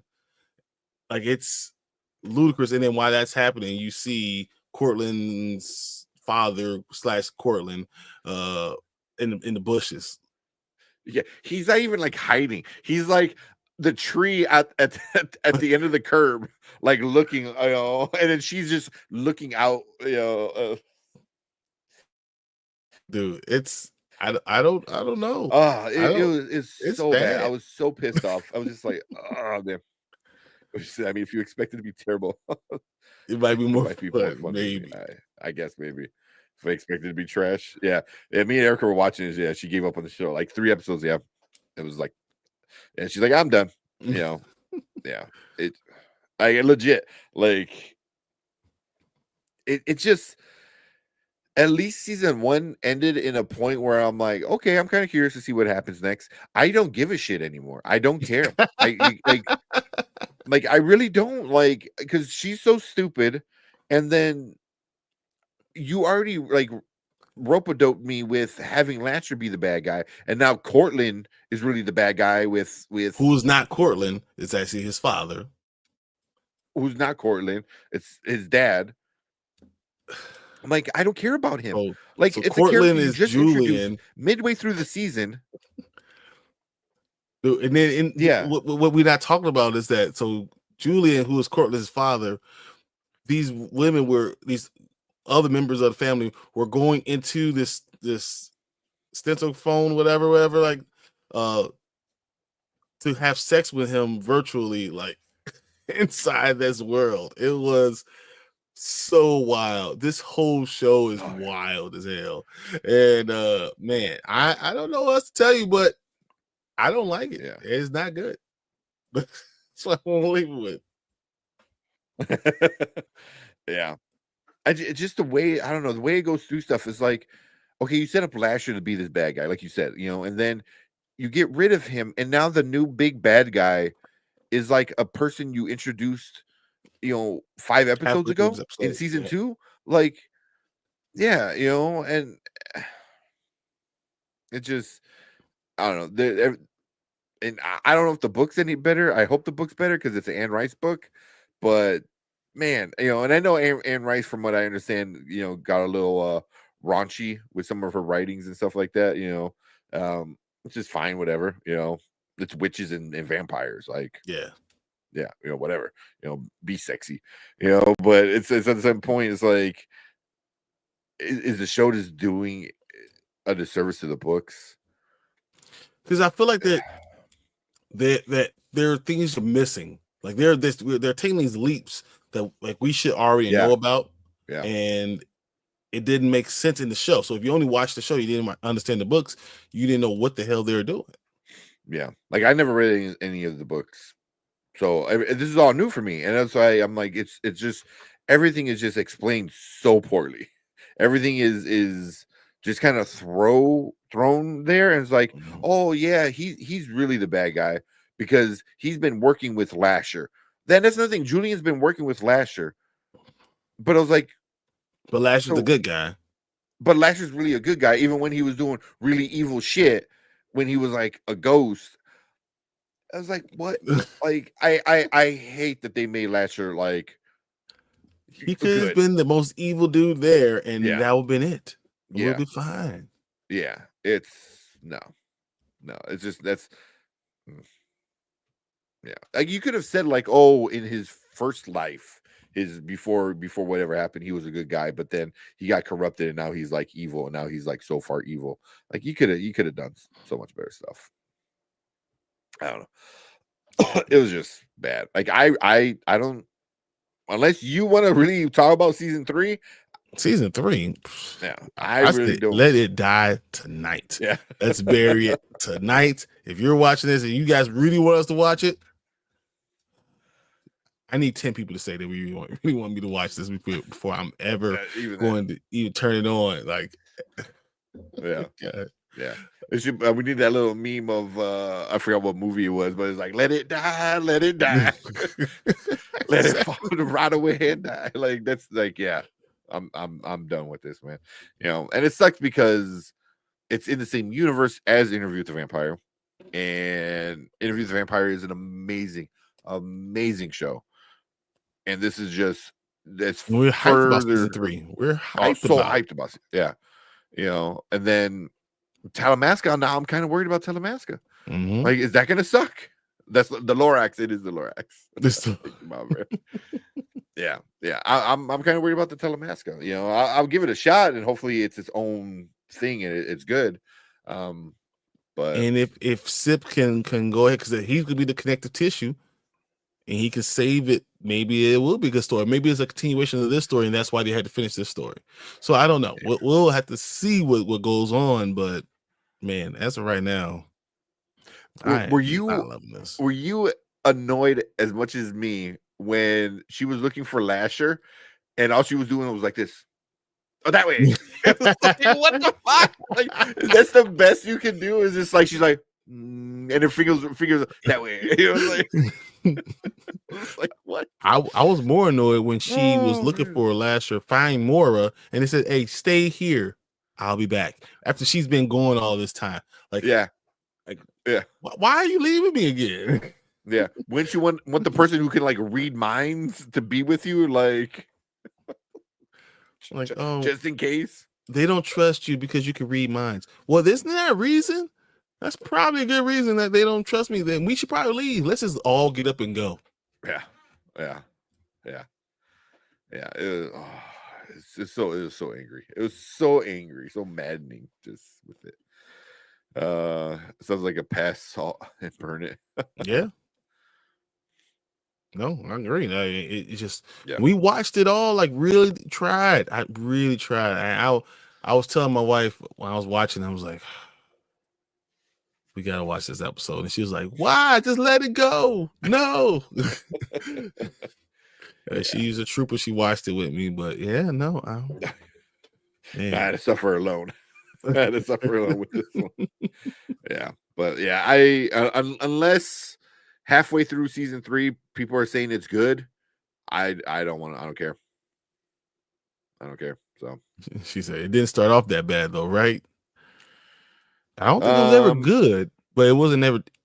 I thought it was just Alexandra Daddario at first. Yeah. Just her acting that was bad.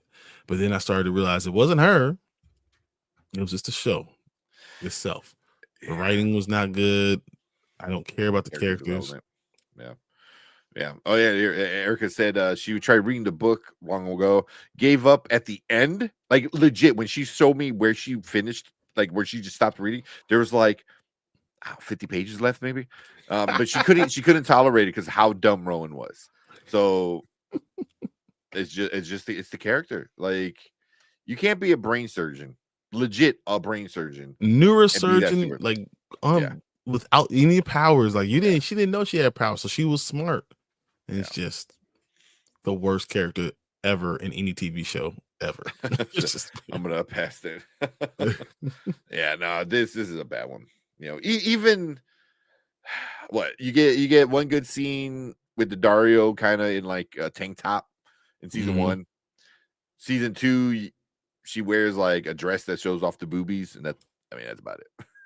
Like that's it. Yep, that's about it. Yeah, you're right. Yeah. It's Mid-fair witches. Mid-fair, that's even saying. I wish it was mid-fair. I'll finish mid-fair. Yeah. Oh man. Yeah. Said the first 2 or so episodes were decent from what I saw. It was okay. They were okay. Yeah, they were decent. They were setting things up. You know, season 1 was very much like it started off in the middle and went down a little bit, up a little bit, but it kind of finished in a spot where like, it might have been good for season 2. Let's see what happens, you know. But then season 2 was just like right from the start, you know, and it just kept. We were like, man, that was bad. And then we said it the next episode, that still was bad. And episode 3, we were like, ugh, this is horrible. Yeah. Like, hopefully it ends well. Nope. Yeah. Not even boobies can save it. Exactly. And that's horrible. That's horrible. If boobies can't save it, then it's just not worth it. Yeah. Give her a I mean, there's TV shows that only exist because Baywatch. How many seasons that get because of boobies? So you don't need to be a good show. You know, we just gotta be tolerable at the very least. But yeah. Boobies are cool though. I wouldn't even hate watch it like I do with Gilmore Girls. He said, "Damn, yeah, it's not good." Man. If you really want to see Alexandra Daddario, she's in other stuff that's better. Yeah. If you really care for the actress, she's in better stuff. You know, this is just not it. You know, that last shot I thought was. Go watch True Detective. Go watch. Yeah, exactly. You know, the last shot where she's like out in the moonlight is like doing that just cross the eyes kind of thing. You know, it was like, I was like, you didn't even earn this. Yeah, you turn didn't. this off. Yeah. So, do we need to rate it? I think No, we told you that was our rating. Yeah. Don't go see it. We saw it, so you don't have to. Yeah. So, that was our episode 7 and 8 rant, just on the show as a whole. But we want to hear from you guys because I really do want to hear from you guys. Because if you liked it, then please tell me, why and or if you read the book, let us know how it compared to the book. Because I'm really kind of curious to see what people think. But leave a comment, let us know. Are you gonna watch season 3? If you are, let us know. We'll subscribe to your channel and watch you talk about it. Yeah. But we appreciate everyone coming in, hanging out with us while we rant. Make sure you guys hit the subscribe button and come and join us every Monday and Thursday when we talk about TV shows like Mayfair Witches. Maybe not like better than Mayfair Witches. Let's worry about season 3 of Interview with a Vampire. Yes, Interview with the Vampire is coming out. Talamasca is going to come out, so we're pretty excited about those two. So yeah, let's move on to the next best and right stuff. But cool, yeah, we appreciate everyone. If you are live in the live chat, stick around because we're going to move on to your comments right now. Cool. Ding dong, Mayfair Witch is dead. All right, yeah. Rating salted or burn it.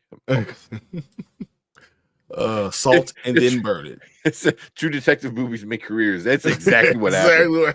That's exactly what happened. Oh, Delta Dan, that's 100% true. Because she was an unknown until that show.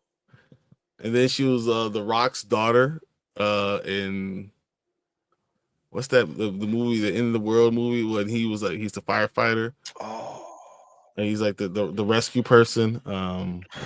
Yeah, that's not 2012, is it? No. Damn it. I know it with The Rock. It make me look. San Andreas. San Andreas, yeah, exactly. And then she was in Percy Jackson. Yeah, Percy Jackson. Yeah, she was in Baywatch. She was in the Baywatch remake. I forgot. I remember in the Baywatch remake. 100%. I remember that part. Yeah. It's just so funny because it was like, yeah, that's what Baywatch did. It was like boobs and pecs. Well, I don't know about the movie. Hasselhoff was Hasselhoff. I was thinking about the show. Hasselhoff was like, I don't know if I would say pecs. I mean, he had t-shirt on sometimes, and then the movie had The Rock. It had Zac Efron right before the surgery. And when Anderson was in the movie, I remember that. Yeah. With Alexander Starr, I forgot about that. Oh man, but yeah, said she has pretty beautiful eyes. Yes, she does. She does. But even her eyes couldn't save it. Not the boobies, not the eyes, not the nothing could save this show. It was just terrible. They definitely, I think they played like, obviously you can get away with like, the eyes and stuff like that. They definitely did a lot of her intense staring kind of stuff, to the point where like it just looked like she was looking at things very stupidly. Yeah. Like, what are we doing? Like, why? Yeah. Why? I asked why at least 3 times an episode. Yeah. You're not wrong. You're not wrong. Oh man. Are we all suffering through the electric state this week? Oh man, I'm hearing so many bad things with it. I want to watch it, but yeah, Russo's. That means the Russos can do wrong. Oh yeah. Was I watching Campia today, and he was kind of talking about the Russos, and he's like, "Oh, the Russos only do good stuff under Kevin Feige,"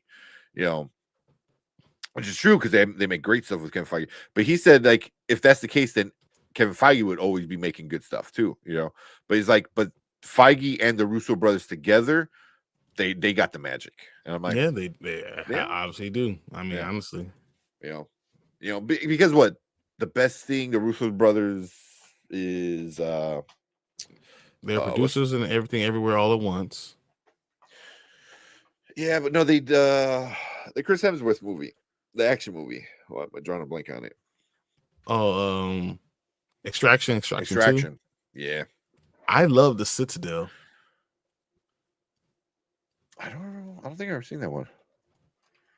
Well, Russo brothers were also producers on Community, which is awesome.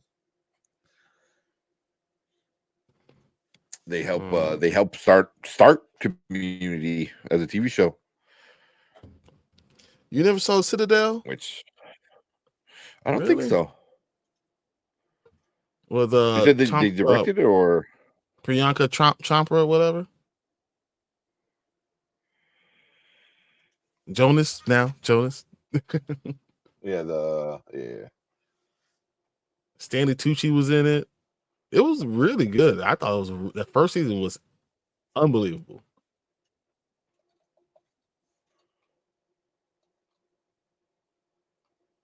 I mean, I think that was it 2022, 2023. It was really good. They directed it or they're producers? I think they were producers. Let's see. I see it there. Yeah, they were producers. Yeah, shit. No, I never seen that one. It was really, really good. Really, really good. I see the poster and the trailer. I remember seeing that, but I never seen the movie or show. The show, right? Yeah, it's a show. Yeah, it's a show. Yeah. Yeah. I don't think I've ever seen that.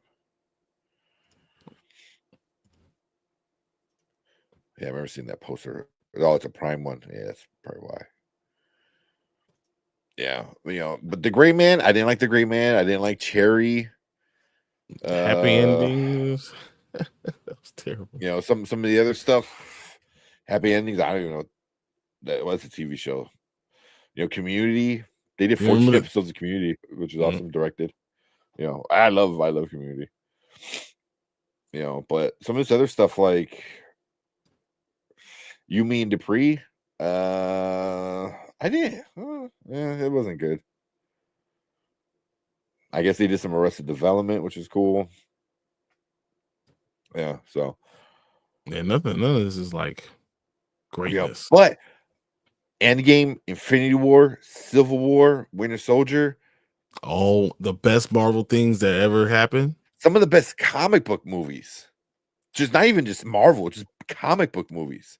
Like those are some of the best. So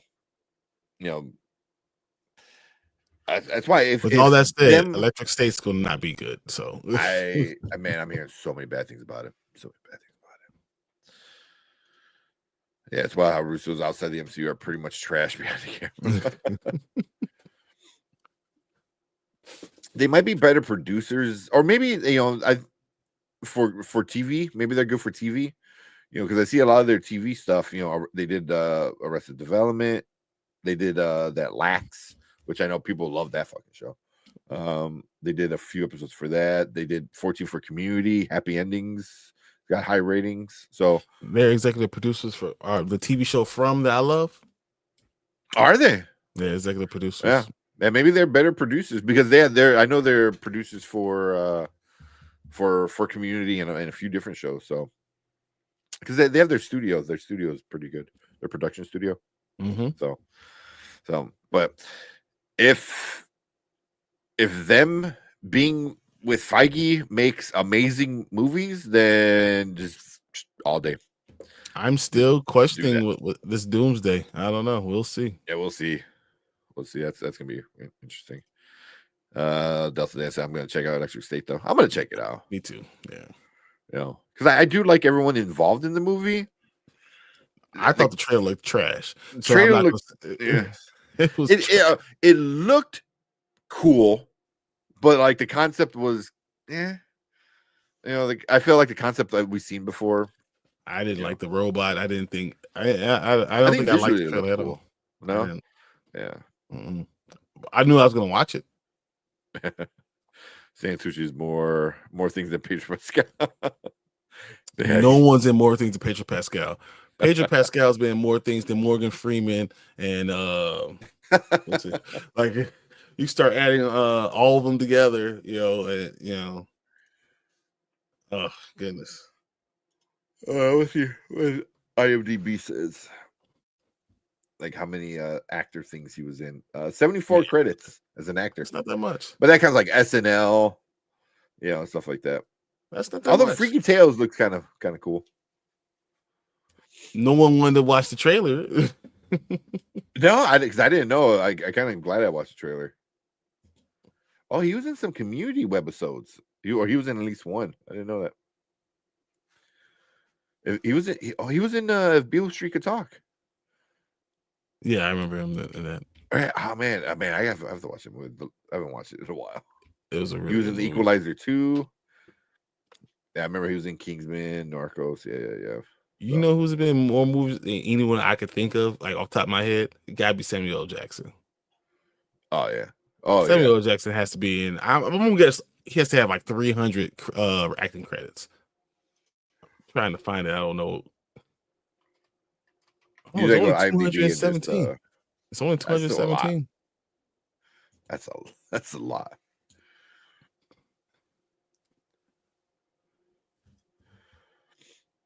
Like he is not too bad. The 217 is not bad. Not bad. That's who you compare that to is Nicolas Cage. Nicolas Cage is in everything. How much is that? How many is he? 123 acting credits. What? The fact that 217, so about half, almost half. Yeah, or at least Damn. 100 less. Yeah. That means that's impressive. I'm telling you, but man, I mean, Samuel L. Jackson never turned down a role ever. He's like, hey, I got a role for a diner guy number 2. He's like, I'll take it. Just yeah. All right, let's see. Samuel L. Jackson's in 217, and Morgan Freeman is in 152. Samuel L. Jackson's in 70 more movies than Morgan Freeman. Morgan Freeman. Yeah, or look up Stanley Tucci. That's what Mama was saying. Samuel L. Jackson gets paid by the swear word. he wishes. I mean, he wishes.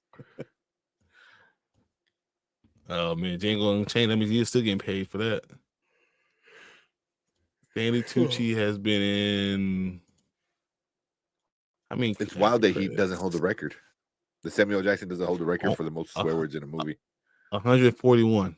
Stanley Tucci's only in 141. So still, Samuel L. Jackson has 80 more acting credits. Stanley Tucci. That's crazy. That's impressive. I'm telling you, Samuel L. Jackson was in everything. I can't think of a movie he's not. But just like Nick Fury, he's in What If. He's in The Moon Girl and Devil Dinosaur for one episode, so he gets credit for that. The Piano Lesson, Fright Night, Garfield movie he was a voice in. So like he gets all these little things, like you said, these little things that just. He was in Paws of Fury. I forgot that stupid. Yeah, I remember. Stupid ass movie. He was in the main character. Yeah, the guy who trained him, right? Yep. What's his name? Mickey Rooney has 343 acting credits. Wow. Samuel L. Jackson has a credit for Rise of Skywalker because Mace Windu's voice shows up. So he gets a credit for that. He gets an acting credit for that? He gets a IMDb actor credit. So even though it's a voice. Oh, yeah. Samuel L. Jackson is like. Does he get an acting credit for the halftime show? No, because they're only movies and TV shows. That's why. Yeah, he should. He was acting. If you do his Wikipedia, I'm sure he has way more than anything we ever could imagine. Yeah. Well, no, they got video games on here. Grand Theft Auto San Andreas. He was a voice actor. Oh my God, look at all this. This is crazy. Yeah. You know what's funny about Samuel L. Jackson? He didn't start. He really didn't start really acting until he was like in his 40s to really become a star. That's wild. Same thing with a few other people. I think. Same with Morgan Freeman. Really, yeah. There you go. I was trying. I mean, we just were talking about somebody. Yeah. So Samuel L. Jackson. How about that? Coming to America is not. Now is this thing? Huh? It's crazy.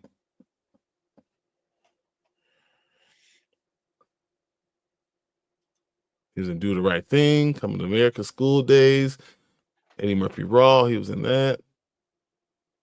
What is he? Damn. Was he in jail? Did Samuel L. Jackson go to jail? Someone went to jail. Someone went to jail. Oh, it said, look up James Hong and Eric. James Hong, I think, has more. No, there's someone who has 1,200. I know that. But I know James Wong was like, or no, James Hong. He has a lot because he was like a background actor for a lot of things. Like he was in a lot of stuff. James. Oh, yeah, Hong. here you go. James Wong, 465. Wow. Yeah. You know who has the most? Someone has 1,200 actor credits. Who? If you want something random, right? Christopher Lee holds. Oh no, that's not it. That's not him. Oh, Christopher Lee. There's a guy in Samuel Jackson needs to be 6 degrees of Kevin Bacon. 6 degrees of Sam Jackson. They don't have to be 6. It's like 2. Yeah, right. All right, so Best Flowers has 1,045 acting credits. Wow. Number 2, Eric Roberts has 851 actor credits. There you go. That's what Sully was saying. Yeah, that's crazy. Yeah. And James Hong, that's 4. Guess who's number 5? The bad guy in so many movies. Who? Danny Trejo. Oh, really? 468. You know what? But he pops up in the most random shit. Like he was in Rick and Morty. Like he does a lot of voice acting. He was in something recently I just watched. Yeah, he does a lot of voice stuff. He pops up everywhere. You were joking about Samuel Jackson, but Eric Roberts has actually never turned down a role. I mean, yeah, to have that many credits. Yeah, because I looked up the dude who was number 1, and he's not anybody So Christopher Lee is number 10 he's with an Indian, I think. 288 acting credits.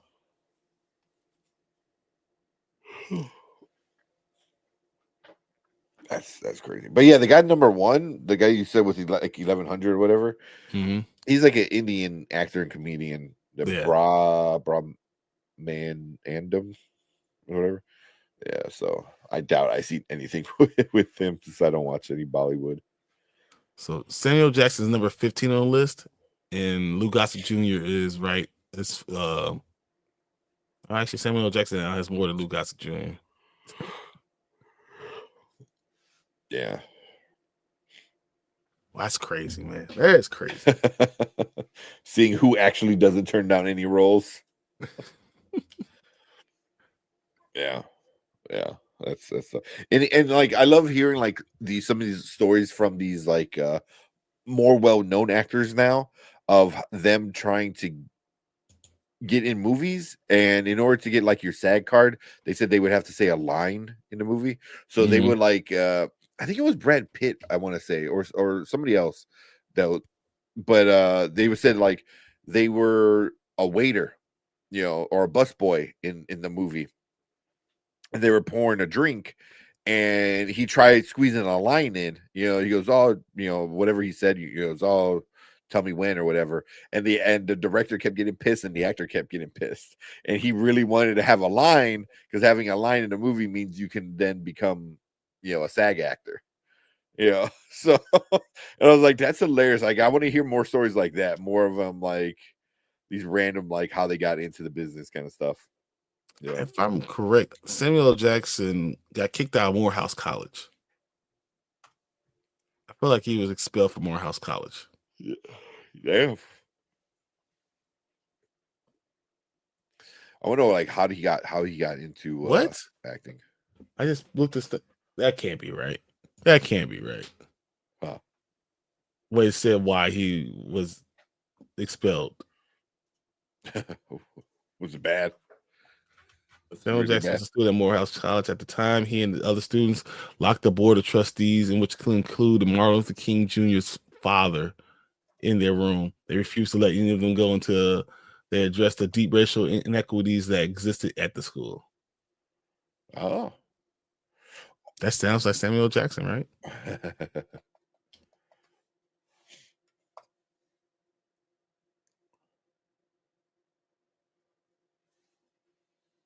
Yeah. Because I was watching a bunch of, because right now all the protests on schools and shit like that, and I remember hearing about this one.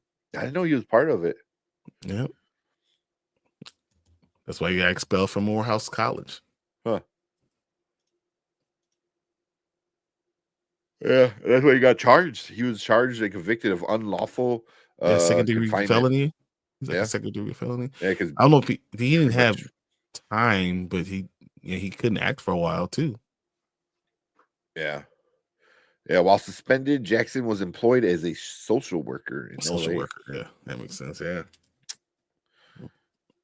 That's wild. Yeah. Yeah. Like I love hearing like stuff like that. I'm not, I just find it more interesting. You kind of know the people before they became who they are. I mean, Yeah. Samuel L. Jackson was the dude who robbed the McDowells in Coming to America. That's right. Yeah. Oh my God. Yeah. I said, I looked up the top acting credit, didn't recognize any name in the top 5. Samuel L. Jackson was more quality movies. Yeah. I mean, if you look at it, it's probably a lot of Bollywood people.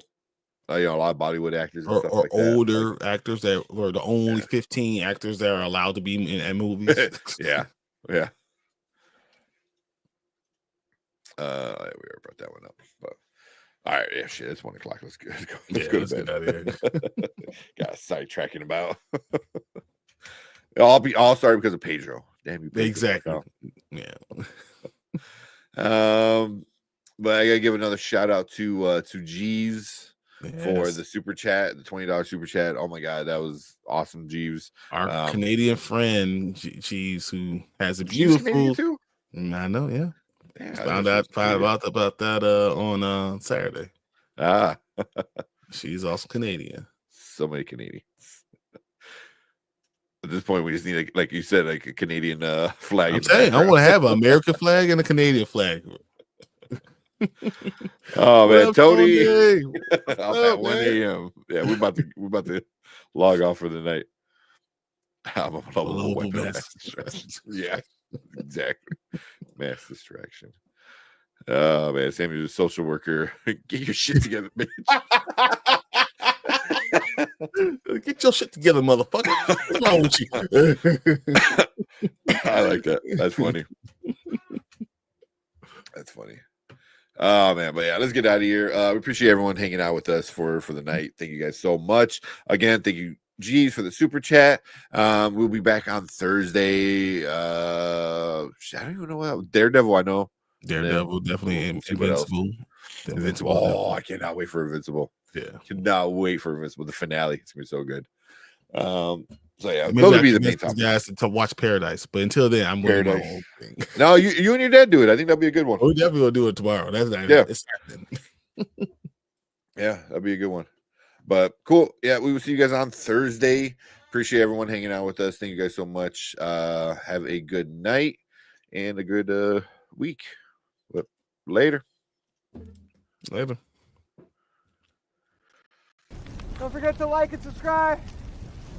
We out here.